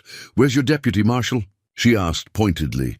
"Working other leads in Santa Fe. Federal marshals often operate independently when gathering preliminary intelligence." Creek moved casually to his rifle, noting how Whitfield's hand drifted toward his gun in response. The marshal might be carrying legitimate credentials, but his instincts were those of a man expecting trouble rather than cooperation. "You know what troubles me about your story, Marshal?" Creek said, his voice taking on the flat tone that Elena had learned meant he was preparing for violence. "You claim to be investigating Morrison's operation, but you arrived awfully quickly after his death, almost like you were already in the territory." Whitfield's friendly facade finally slipped, revealing the cold calculation that Elena had glimpsed earlier. "Mr. Creek, I think you're allowing justified paranoia to cloud your judgment. I'm here to help, not to threaten you." "Then you won't mind if we verify your credentials through official channels," Elena said, pulling Miguel's wooden cross from her pocket and holding it like a talisman. "We can send word to Santa Fe, confirm your identity and mission." The marshal's laugh held no humor. "I'm afraid there isn't time for lengthy verification procedures. Colonel Hartwell is closing in on this location, and we need to move quickly if we're going to preserve the evidence you've recovered." Creek felt ice settle in his stomach. Legitimate federal marshals didn't typically know the names and operational details of men like Hartwell, unless they were working with them. "How do you know about Hartwell?" Creek asked quietly. Whitfield realized his mistake immediately, but it was too late to recall the words. For a moment, his mask slipped completely, revealing the predatory intelligence that Elena had sensed from the beginning. "Because Mr. Creek, Colonel Hartwell and I are old friends. We've worked together on several similar operations, cleaning up messes that threaten important people's interests." Elena felt the world shift around her as understanding crashed over her like a physical blow. The federal marshal wasn't investigating Morrison's corruption, he was part of it. Whitfield represented the federal connections that had protected Morrison's operation. And now he was here to eliminate the evidence that could expose the entire network. Creek's hand closed around his rifle as pieces of the puzzle fell into place. Whitfield's arrival, his knowledge of their activities, his pressure to move quickly, it all made sense if the marshal was actually working to protect the trafficking network rather than expose it. "The credentials," Eleanor said, her voice barely above a whisper. "They're real, aren't they?" "You really are a federal marshal," Whitfield nodded, no longer bothering to maintain his helpful facade. "Appointed by men who understand that certain types of law enforcement require certain types of flexibility. Morrison's operation generated substantial revenue for important people, Miss Vasquez. Your brother's interference and your survival have created complications that need to be resolved." Creek felt rage building in his chest. The same fury that had driven him through 3 years of war against men who used legitimate authority to justify illegitimate brutality. A corrupt sheriff was one thing. Corrupt federal officials represented a betrayal of everything he'd fought to preserve. "So you're here to kill us and recover Morrison's ledger," Creek said, his voice deadly calm. "I'm here to resolve a situation that threatens national security interests," Whitfield corrected. "The trafficking network you've stumbled onto isn't just about moving desperate families. It's about maintaining stability in territories that are crucial to American expansion. Sometimes maintaining that stability requires overlooking certain irregularities." Elena stared at the man who represented everything her family had hoped to escape by coming to America. The casual way he dismissed human suffering as irregularities, the comfortable manner in which he justified slavery as national security, it was the same mentality that had driven the men who burned her village and killed her. "Father, Miguel was right," she said, her voice growing stronger with each word. "The corruption does go all the way to the top. You're not here to enforce the law, you're here to protect criminals who wear badges." Whitfield drew his gun with the smooth efficiency of a professional killer, though he kept it pointed at the floor, rather than directly threatening them. "Miss Vasquez, your brother was an intelligent boy, but intelligence without wisdom can be dangerous. He documented things that certain people prefer to keep private." Creek measured the distance between himself and his rifle, calculating angles and timing with the precision of a man who'd survived similar situations during the war. Whitfield was good, professional, experienced, confident, but he'd made the mistake of assuming that an aging mountain man and a young Mexican woman would be easily intimidated. "What happens now?" Creek asked. "Now you give me Morrison's ledger and any other evidence you've recovered. In return, I ensure that your deaths appear to be the result of an unfortunate encounter with bandits. Quick, clean, with no unnecessary suffering." Elena felt Miguel's presence as strongly as if her brother was standing beside her. All his courage, all his determination to document the truth even while dying, it would mean nothing if she allowed Whitfield to destroy the evidence and silence the witnesses. "And if we refuse?" Whitfield's smile was genuinely sympathetic. Then Colonel Hartwell and his men arrived to find a tragic scene. 2 fugitives who chose to resist federal authority and paid the ultimate price for their defiance. Either way, the evidence disappears and the network continues to operate. Creek met Elena's eyes across the cabin, seeing the same resolve that had driven her to save refugee children and her brother to document unspeakable crimes. They'd come too far and sacrificed too much to surrender now. Regardless of the odds, there's a third option, Creek said quietly. I'm listening. Creek's rifle came up in a smooth, practiced motion, while Elena dove for cover behind the heavy wooden table. Whitfield was fast, professional training evident in the speed of his response.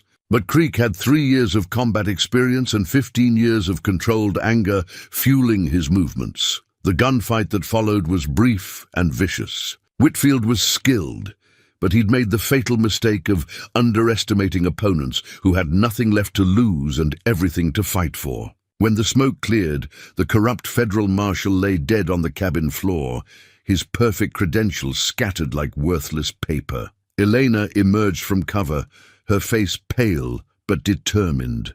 How many more of them are there? How many other federal officials are involved in this? Creek examined Whitfield's personal effects, finding additional documents that painted an even more disturbing picture of corruption. Orders signed by territorial governors, correspondence with military suppliers, even letters bearing congressional seals. The trafficking network reached far deeper into American government than either of them had imagined. Enough to ensure that normal channels won't help us, Creek said grimly. If we're going to expose this network, we'll have to do it ourselves. And we'll have to do it in a way that forces honest officials to act. Elena looked down at Whitfield's body, feeling a mixture of satisfaction and horror. Justice had been served, but at the cost of any hope that legitimate federal authority might help them. They were truly on their own now, facing enemies who could invoke the power of the United States government to justify their crimes. Miguel's evidence, she said. It's more important now than ever.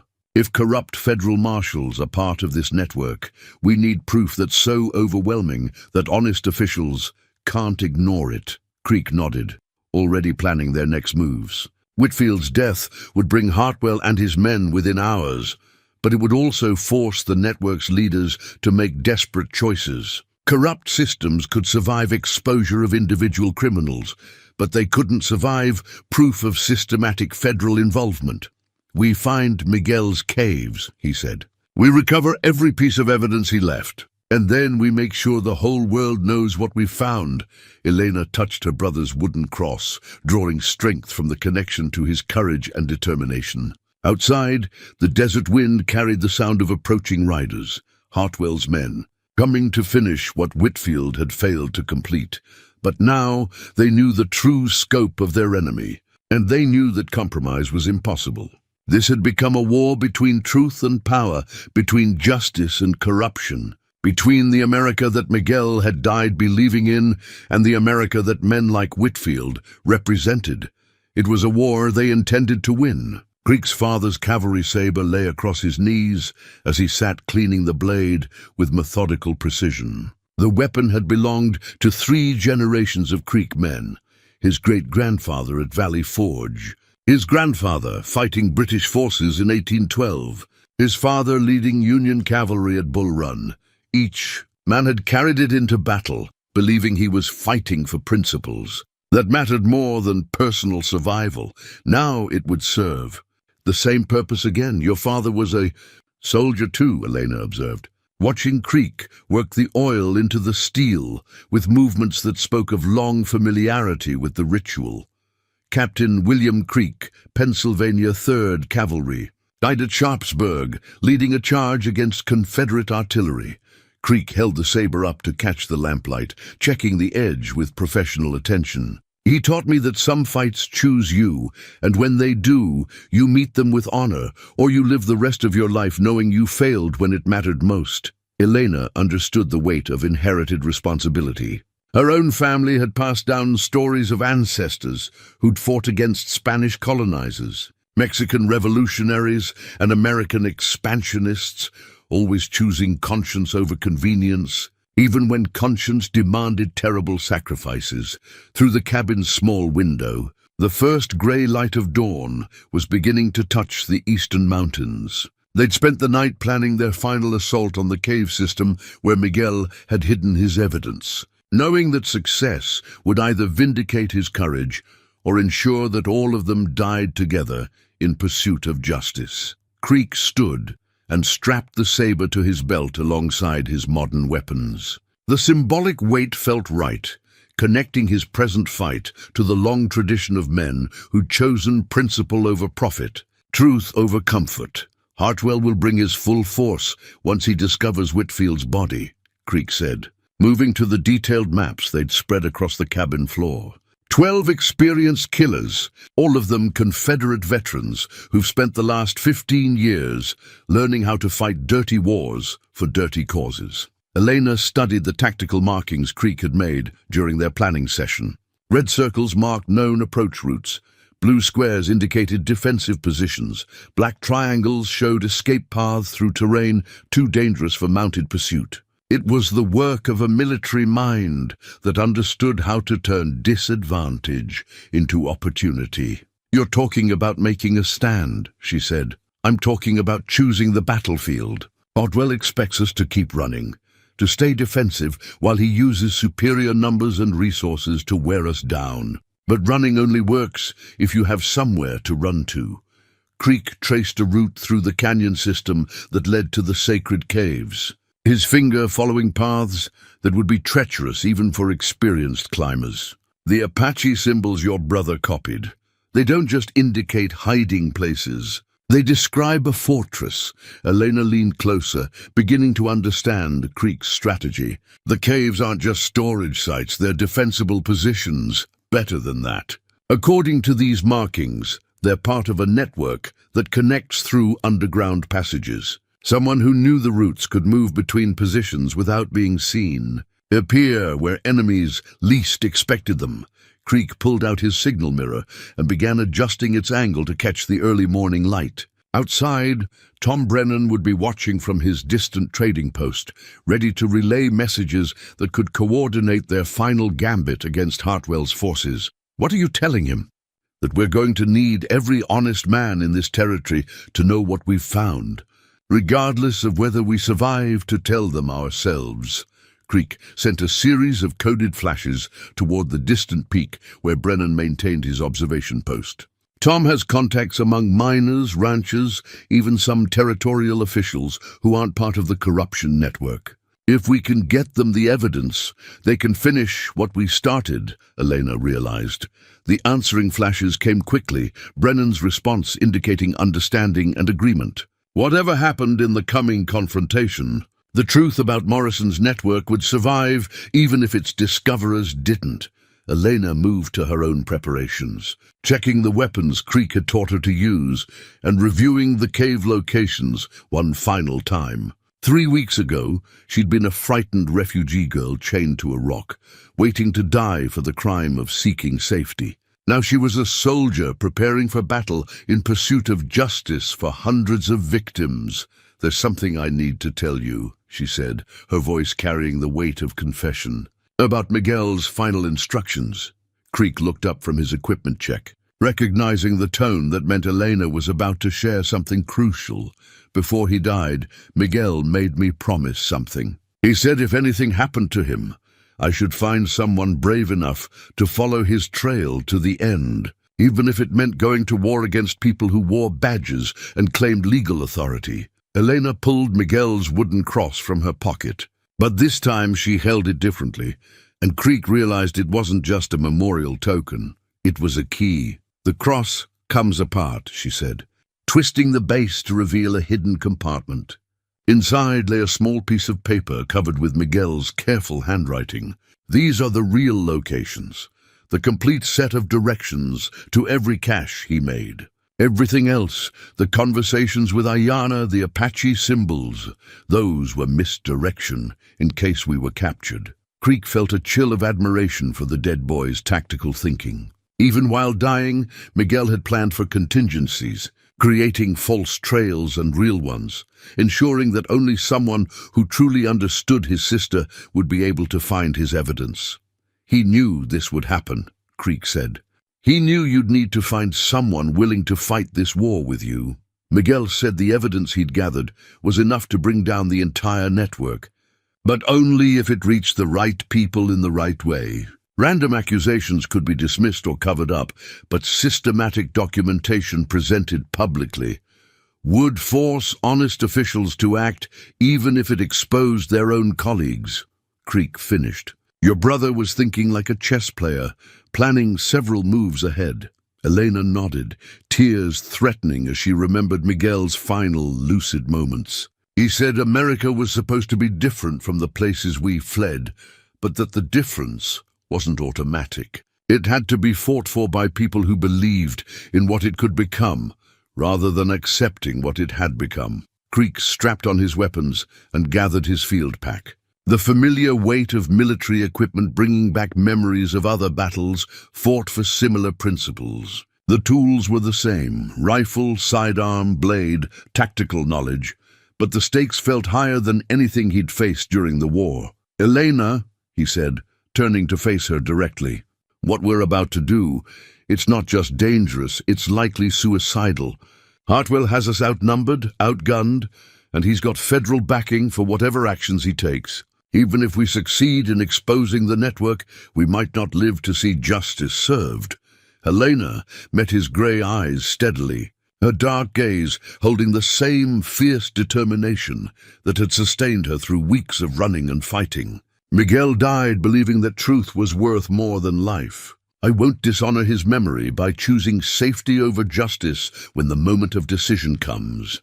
Outside, the sound of approaching hoofbeats echoed across the desert, Hartwell's forces finally converging on the hidden valley where their quarry had made their stand. Greek counted the rhythm, confirming his estimate of 12 riders moving in tactical formation. They're here, he said simply. Elena touched her mother's ring one final time, drawing strength from the connection to generations of women who'd faced impossible odds with quiet courage. Then she picked up her rifle and moved to the window, her movements showing the training Creek had given her during their weeks together. Miguel left one more message, she said, reading from the paper hidden in the cross. He said that if someone was brave enough to follow his trail to the end, they should know that the caves hold more than just evidence. They hold hope. The proof that ordinary people can document extraordinary crimes. That truth has power even when spoken by the powerless. Creek felt a surge of pride for the boy he'd never met, recognizing in Miguel the same moral clarity that had driven men like his father to charge Confederate artillery despite impossible odds. Some principles were worth dying for because they were the only things that made life worth living. Then let's go recover that hope, he said, shouldering his pack and heading for the door. And let's make sure Miguel's courage wasn't wasted. Elena followed, her own equipment ready and her resolve absolute. Behind them, they left the cabin where they'd planned their war against corruption and prepared their assault on injustice. Ahead lay the sacred caves where a dying boy had hidden, evidence that could topple criminal networks and restore faith in American justice. Between them and that goal stood 12 professional killers who represented everything wrong with a system that protected the powerful by destroying the innocent. But Elena and Creek were no longer running from that system. They were attacking it with the weapons Miguel had provided and the courage his sacrifice had inspired. As they moved through the early morning shadows toward their final confrontation, Creek's father's saber caught the rising sun, reflecting light like a beacon of hope in a landscape that had seen too much suffering and too little justice. The war for truth was about to begin in earnest. The sacred canyon stretched before them like a cathedral, carved from red stone, its walls rising 300 feet into the desert sky. Ancient peoples had chosen this place for the same reasons Miguel had: the acoustic properties that made whispers carry clearly while muffling sounds from outside, the defensive advantages of limited access points, and the spiritual power that came from being surrounded by eternal stone, marked with the stories of generations. Elena felt her brother's presence strongly as they approached the first cave entrance, following the true directions hidden in Miguel's wooden cross. The symbols carved into the rock face weren't random markings. They were a language of protection and remembrance that spoke to anyone who understood that some truths were too important to lose. Creek moved with the Tactical awareness of a soldier entering enemy territory, his weathered hands checking his weapons one final time before they committed to the narrow canyon where retreat would be impossible. Behind them, Hartwell's forces had spread into a systematic search pattern, following the false trails Elena and Creek had laid during their approach. But the canyon's acoustic properties that made it perfect for hiding also made it perfect for ambush.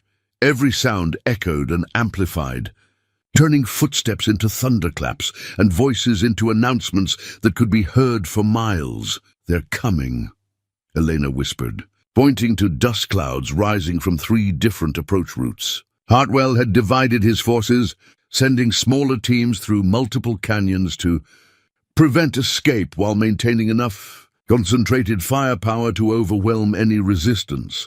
Creek studied the tactical situation with the cool assessment that had kept him alive through 3 years of war. Hartwell's strategy was sound: divide and conquer, use superior numbers to force a quick resolution. But it relied on facing opponents who thought defensively, who would try to hide or flee rather than attack. "How long do we have?" Elena asked. 20 minutes, maybe 30. They're being careful, checking for traps and ambush positions. Creek moved to the cave entrance and examined the ancient symbols more closely. But they don't know what they're walking into. The first cave contained exactly what Miguel's directions had promised. Not just evidence, but a complete archive of Morrison's trafficking operation, documented with the precision of a dying boy who understood that details would matter more than accusations. Drawings, names, dates, routes, even sketches of the brands used to mark victims like livestock. Everything organized with care that spoke to Miguel's determination to be believed. But more importantly, the cave system connected to others through passages that ancient peoples had used for ceremonies and defense. Elena and Creek weren't trapped in a dead end. They were positioned in a fortress that had protected truth-tellers for centuries. The sound of approaching voices echoed off the canyon walls, distorted by the stone into something that sounded like distant thunder. Hartwell's men were closer than expected, their search patterns more efficient than Creek had hoped. "There," Elena said, pointing to a narrow passage that led deeper into the rock. Miguel's directions indicated that the tunnel connected to observation points overlooking the main canyon. Perfect positions for the kind of asymmetric warfare that had made Creek legendary. During his military service, they moved through the ancient passages with reverence, aware that they were following paths sacred to peoples who'd understood that some places held power that transcended individual ownership. The walls bore paintings that told stories of courage and sacrifice, of truth-tellers who'd faced down darkness with nothing but their determination to preserve what mattered. Creek reached the first observation point and studied the canyon floor below. Through a natural window in the stone, Hartwell's men were advancing in professional formation, checking every shadow and crevice with the thoroughness of experienced soldiers. But they were looking for hiding places, not fighting positions. "Colonel Hartwell," Eleanor called, her voice carrying clearly through the canyon's acoustic chambers. "We know who you are, and we know who sent you." The response was immediate, rifles swinging toward the sound, men taking cover behind boulders and rocky outcroppings. But the canyon's echoes made it impossible to pinpoint the source, and Elena had already moved to a different position. "Miss Vasquez," Hartwell's voice responded, amplified by the stone until it seemed to come from everywhere at once. "You're making this more difficult than it needs to be. We only want the evidence you've stolen. Give us Morrison's ledger and your brother's materials, and we can resolve this peacefully." Creek moved to his own position, sighting down his rifle at targets who thought they were hidden but were clearly visible from his elevated vantage point. Military training had taught him to use terrain advantages ruthlessly, and the sacred canyon provided better fields of fire than any fort he'd defended during the war. "Peaceful like you resolved it with Marshal Whitfield," Elena called back. "Peaceful like Morrison resolved it with Mexican families who couldn't pay his bribes?"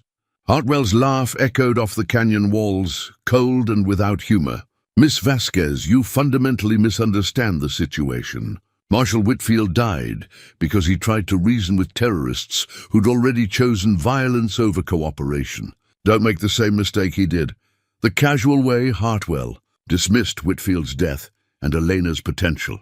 Murder, as reasonable responses to terrorism, crystallized everything wrong with the system they were fighting.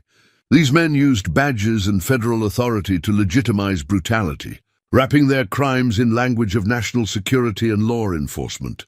Elena, Creek called softly, his voice carrying through passages that connected their positions. Time to show them what Miguel documented.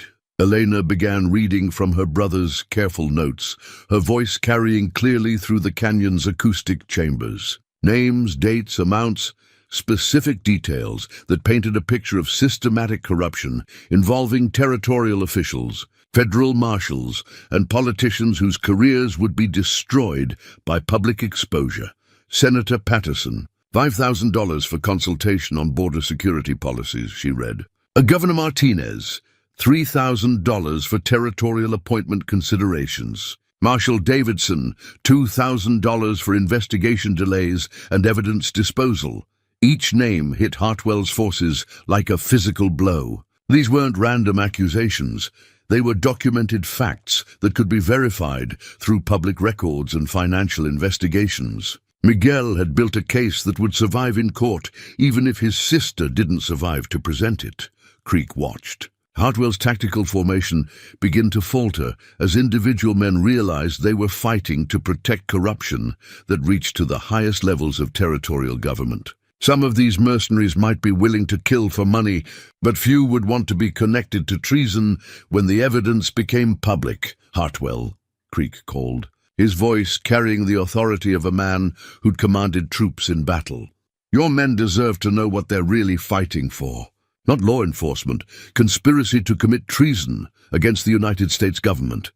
The canyon fell silent except for the whisper of wind through stone passages. Creek could see Hartwell's forces shifting restlessly, professional soldiers beginning to question orders that seemed designed to protect criminals rather than serve justice.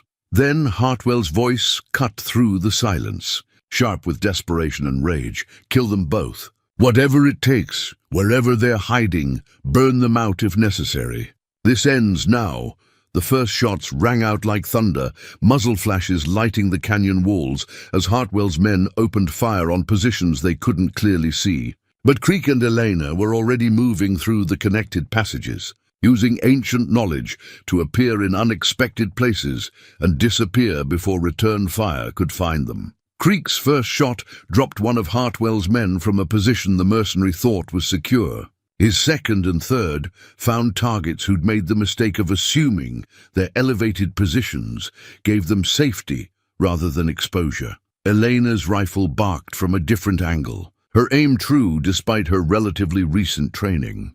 She'd learned to shoot the way she'd learned everything else during their weeks together, with focus born from necessity and determination, powered by love for a dead brother who'd trusted her to finish what he'd started, the sacred canyon that had protected truth-tellers for centuries was about to witness its greatest test, a battle between those who served justice and those who served only themselves. Elena emerged from the ancient passage with Miguel's complete archive in her hands. Drawings, documentation, witness statements, everything her brother had died to preserve. The sacred cave had protected his evidence perfectly, keeping truth safe until someone brave enough to claim it could carry it into the light. But the battle for that truth was far from over.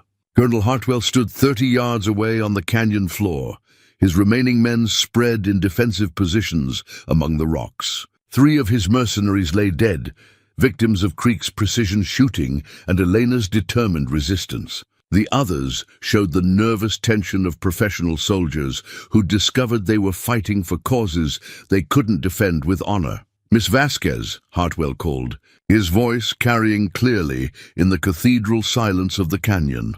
"You're holding documentation of a federal investigation into territorial corruption. By interfering with that investigation, you're committing treason against the United States government." Elena felt laughter bubble up in her throat, but it came out as something darker, the sound of someone who'd seen too much corruption disguised as patriotism to be impressed by official threats. "Federal investigation," she repeated, her voice echoing off the ancient stone walls. "Is that what you call selling children to mine owners and ranch operators? Is that how federal marshals investigate crime? By participating in it?" Hartwell's face flushed with anger, but Elena could see uncertainty in his eyes. His authority had always depended on intimidating people who believed in the system he claimed to represent. Facing someone who'd lost faith in that system entirely had left him without his most effective weapon. "You witnessed crimes," Hartwell said, trying a different approach. "Crimes that federal authorities are working to address through proper channels. But vigilante justice and stolen evidence won't help the victims you claim to care about."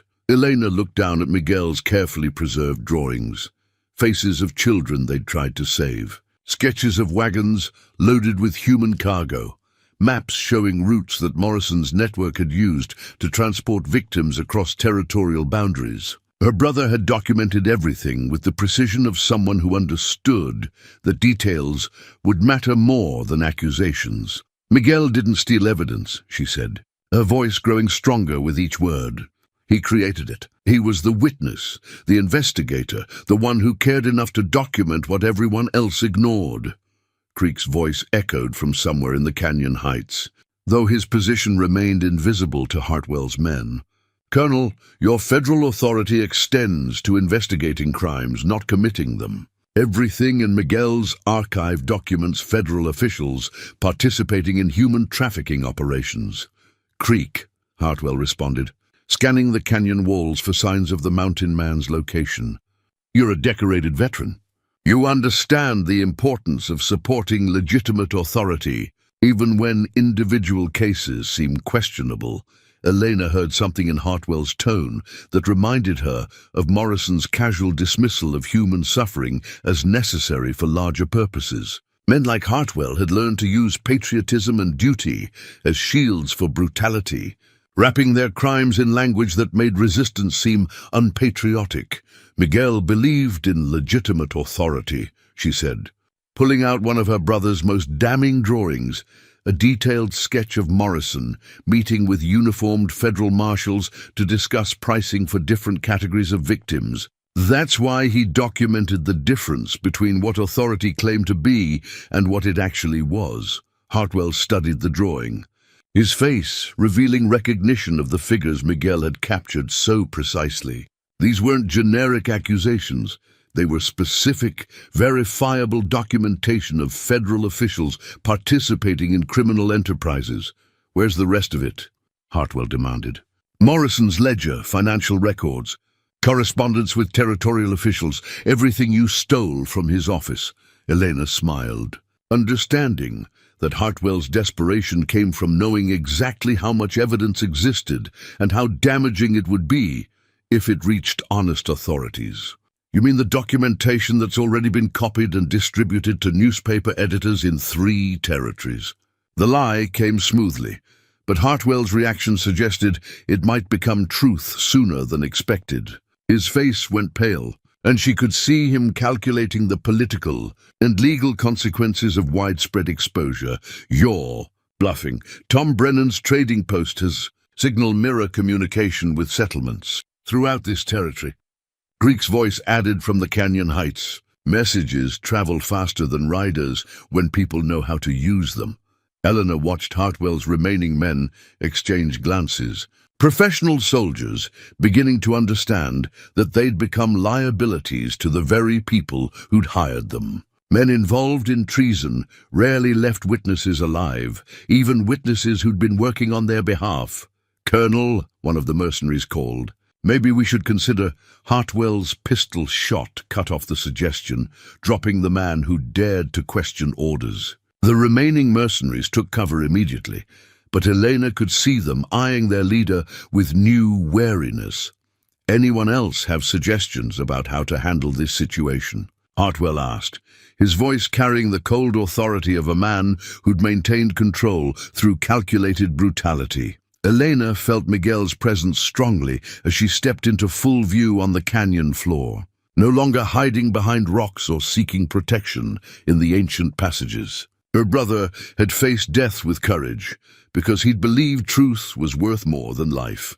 She wouldn't dishonor his memory by hiding when the moment of decision arrived. "I have a suggestion," she said, Miguel's archive held openly in her hands. "You could try telling the truth for once in your life." Hartwell's laugh held no humor. "Miss Vasquez, truth is a luxury that people in my position can't afford. Truth gets in the way of necessary decisions. Necessary for who? The territorial officials who profit from selling people? The federal marshals who split the proceeds? The politicians who get rich while families disappear into slavery?" Elena began reading again from Miguel's documentation, her voice carrying clearly through the canyon's acoustic chambers. But this time she wasn't just presenting evidence, she was telling stories. Personal accounts of families destroyed, children separated from parents, desperate people betrayed by the very officials who claimed to protect them. Maria Santos, age 7, sold to a mine operator in Colorado Territory for $40. Her parents were told she died of fever during detention. Carlos Mendez, age 15, transported to a ranch in New Mexico Territory where he was beaten to death for trying to escape. The ranch owner was told he was a convicted criminal, being served the remainder of his sentence through labor assignment. Each story hit Hartwell's remaining men like physical blows. These weren't abstract crimes. They were specific acts of cruelty committed against real people whose only offense had been seeking safety in America. Creek's voice joined Elena's, reading from Morrison's ledger with the flat precision of a military report. Senator Patterson, New Mexico Territory, received $3,000 in consultation fees for supporting legislation that reduced federal oversight of territorial law enforcement. Governor Martinez, Arizona Territory, received $5,000 for appointing territorial marshals who would cooperate with special enforcement arrangements. The systematic nature of the corruption became clear as Creek and Elena read alternating entries, a network that reached from local sheriffs to federal senators, all of them profiting from human misery while claiming to serve American justice. Hartwell raised his pistol toward Elena, his face twisted with desperate rage. "Enough! This ends now!" But Creek's rifle spoke first, the shot echoing off canyon walls like thunder. Hartwell spun and fell, his weapon clattering across the stone floor of the ancient cathedral, where truth-tellers had sought sanctuary for generations. Elena stood motionless for a moment, Miguel's archive still clutched in her hands, watching as the man who'd represented everything corrupt about American authority lay dying among the sacred stones.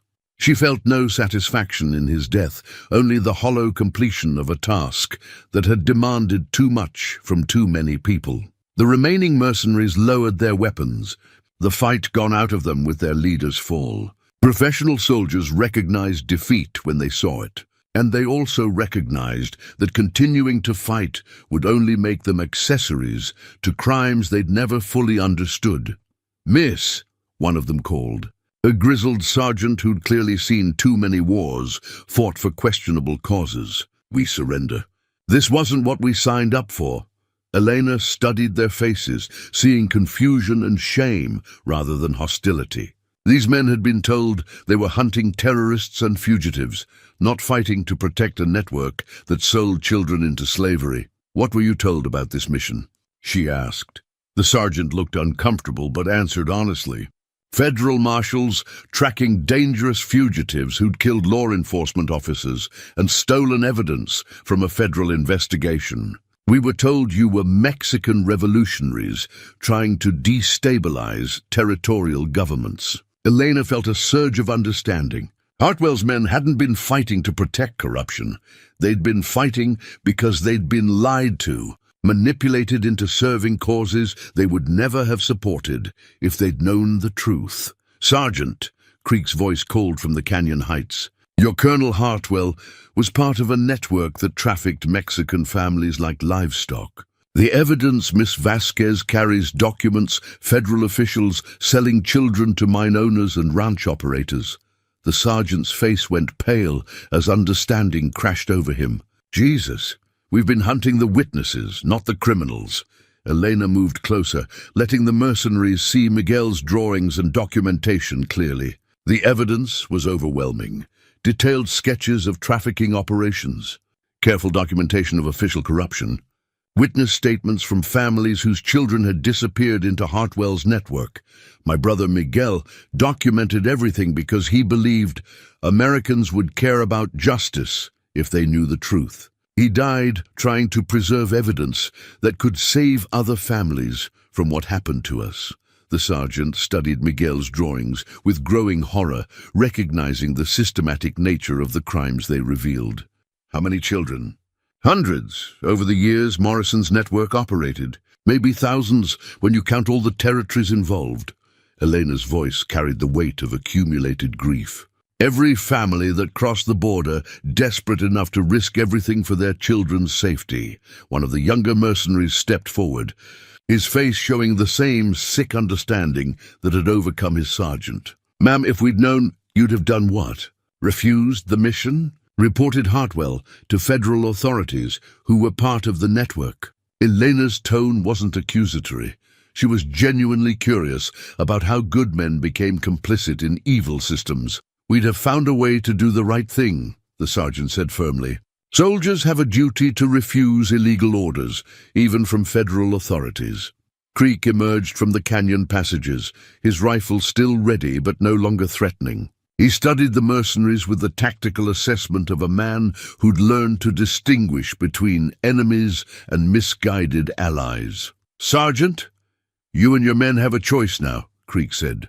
You can ride back to whoever hired you and report that you eliminated the witnesses and recovered the evidence. Or you can help us ensure this documentation reaches authorities who'll actually act on it. The sergeant looked at his remaining men, reading their expressions with the experience of someone who'd led soldiers through moral challenges before. What do you need from us? Elena felt tears threaten, not tears of grief, but of hope. Miguel had believed that truth would find allies if it was presented clearly and courageously, even among men who'd been fighting against them. Honor could overcome deception when facts replaced lies.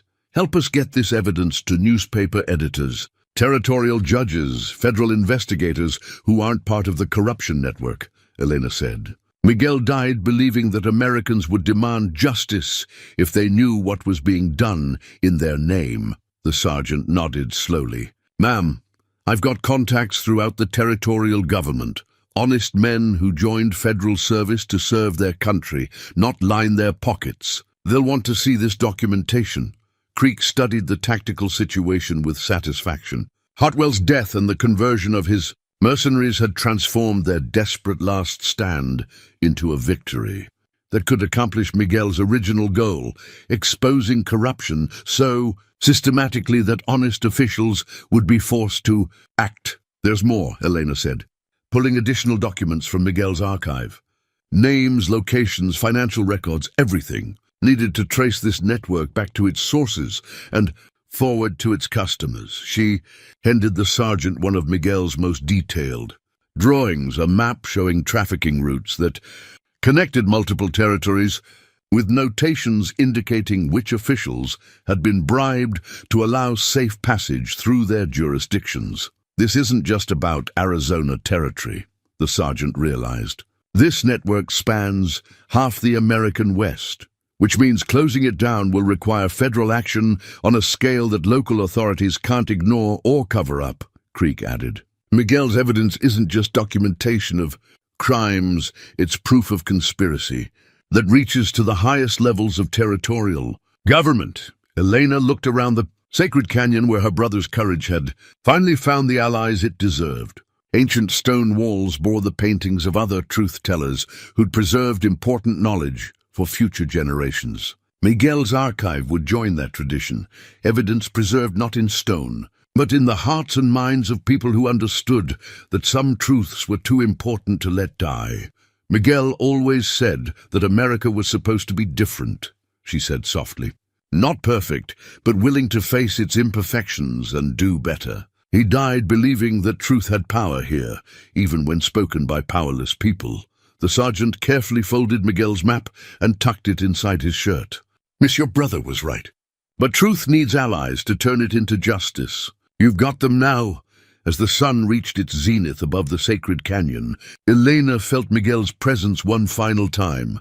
Not the desperate, dying boy who'd hidden evidence in ancient caves, but the hopeful young man who'd believed that courage and truth could overcome any corruption. His faith had been justified. Justice would finally be served. 6 months after the battle in the sacred canyon, Elena stood before the newly established Territorial Justice Commission in Phoenix, holding a document that would have seemed impossible during those dark weeks when she'd been chained to a desert rock, waiting to die for the crime of seeking safety in America. The paper bore official seals and signatures that carried the weight of federal authority, but this time, authority that served justice rather than corruption. It was a charter for the Vasquez settlement, a new community where families could find genuine safety, honest work, and the protection of laws that applied equally to everyone, regardless of their origin or their ability to pay bribes. "Miss Vasquez," Judge Harrison said, his voice carrying the respect due to someone who'd risked everything to expose systematic corruption. "This commission exists because your brother's courage and your determination proved that ordinary citizens could document extraordinary crimes. We're honored to approve this charter." Eleanor accepted the document with hands that no longer shook, though she still carried the small scars left by Morrison's chains. 6 months of congressional investigations, federal trials, and territorial reform had transformed her from a hunted refugee into a woman whose testimony had toppled criminal networks reaching from Arizona to Washington, D.C.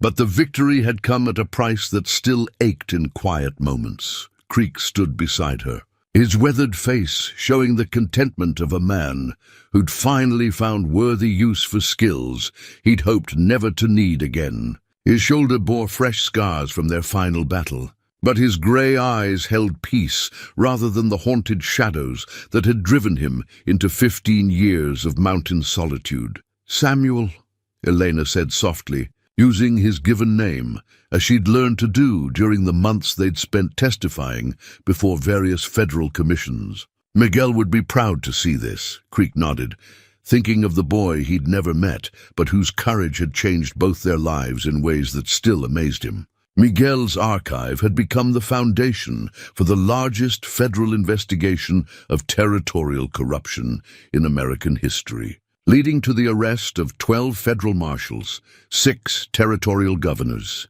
and 3 United States senators. But more importantly, it had led to this, a community where the principles Miguel had died believing in could be lived rather than just honored in speeches. Elena touched her mother's ring, which now shared her finger with a simpler band that Creek had placed there 3 months ago during a ceremony conducted by Judge Harrison himself. The marriage had surprised some people who'd followed their story in the newspapers, but anyone who'd seen them together understood that their love had grown from shared purpose rather than convenience or sentiment. "There's something I need to show you," Elena said, pulling a worn piece of paper from her dress pocket. It was a letter that had arrived 2 weeks ago, forwarded through several territorial mail services until it finally reached the woman whose name had become synonymous with justice for trafficking victims. Creek read over her shoulder, his expression growing more amazed with each paragraph. The letter was from a Catholic mission in New Mexico Territory, signed by a priest who'd been following the congressional investigations with intense personal interest. 6 children, Creek said softly. 6 children who'd been sold into labor arrangements that were dissolved when the federal investigations exposed the network. "They're alive, Elena. The children you and Miguel saved that night, they're alive and asking to join your settlement." Elena felt tears flowing freely, but they were tears of joy rather than grief. For months, she'd wondered whether their sacrifices had been worth the cost, whether exposing corruption would actually help the victims who'd suffered under Morrison's system. Now she had her answer. "Maria Santos," she read aloud. The 7-year-old girl Miguel drew so carefully. She's 9 now, learning to read and write at the mission school. Father Martinez says she asks about the brave woman who helped save her from the mining camps. Creek wrapped his arms around Elena, both of them overwhelmed by the realization that Miguel's courage had accomplished exactly what he'd hoped, not just justice for past crimes, but protection for future victims. The Vasquez settlement had grown from an idea into a reality that exceeded their most optimistic dreams. 43 families now lived in houses built with honest labor and protected by laws that applied equally to everyone. The community included not just Mexican refugees, but also former soldiers like Creek, who'd found purpose in building something positive rather than just fighting against what was wrong. Elena had kept Miguel's promise to their mother in ways she'd never expected. The settlement wasn't just a place where love could flourish without fear. It was a place where justice could flourish alongside love, where children could learn to read without worrying that education would be seen as dangerous, where families could work together to build futures rather than just survive from day to day. "There's one more thing," Creek said, producing his own letter from the territorial capital. "Tom Brennan's been appointed as the new federal marshal for this district. He wants to know if we'd be willing to serve as consultants for investigations involving trafficking and corruption." Elena considered the offer carefully. Part of her wanted nothing more than to focus on building their community and raising the family they'd begun planning. But another part, the part that carried Miguel's determination and her mother's practical courage, understood that their work wasn't finished. As long as other families faced the dangers they'd survived, what would that involve? Helping identify signs of trafficking operations, training other investigators to recognize the patterns Miguel documented, maybe testifying in federal cases where our experience could help convict criminals who prey on desperate families. Elena looked around the courtroom where so many corrupt officials had been sentenced over the past 6 months, then out the window toward the settlement where children played safely while their parents built honest lives. The contrast represented everything Miguel had died to achieve. "We do it," she said, "but we do it from our home, with our community as our base. We help other families find safety, but we don't abandon the safety we've built."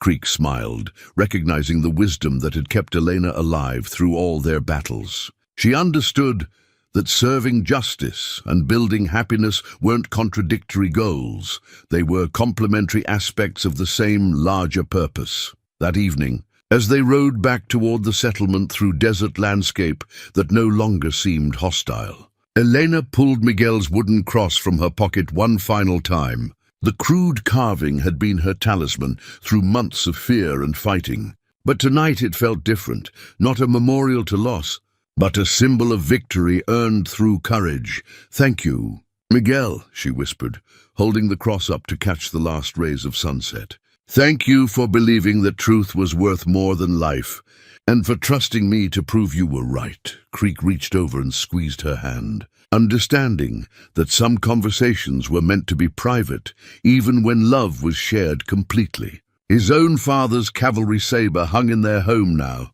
displayed alongside Miguel's cross as symbols of the courage that connected past sacrifice to present hope. As they reached the settlement, they could see families gathering for the evening meal, children who would grow up believing that justice was possible, parents who could work without fear that their success would make them targets, neighbors who protected each other, because they understood that everyone's safety depended on everyone else's freedom, Elena. And Creek had accomplished something that seemed impossible during those dark weeks when they'd been hunted across the desert by men who wore badges as licenses to kill. They'd proven that ordinary people could document extraordinary crimes, that truth had power even when spoken by the powerless, and that America could be different from the places people fled, not automatically, but through the courage of those who demanded that it live up to its promises. Miguel's journal, preserved now in the territorial archives, bore witness to one final truth he'd understood even as he lay dying in the desert heat. Sometimes the hardest thing in life isn't fighting for what's right. but trusting that others will fight alongside you when the moment of decision comes, that trust had been justified. Justice had been served, and hope, like the desert wildflowers that bloomed after the spring rains, had taken root in places where it had seemed impossible to grow. In the settlement that bore Miguel's family name, love and justice flourished together under the same vast sky that had once seemed filled only with threats and sorrow. The boy who'd carved truth into pieces of wood had become a man whose courage echoed in every child's laughter, every family's security, and every promise that tomorrow could be better than yesterday. Sometimes the most important victories are measured not in battles won, but in communities built, families protected, and children who grow up believing that courage and truth can overcome any corruption. Miguel Vasquez had been proven right about America, and about the power of ordinary people to do extraordinary things when justice demands their best.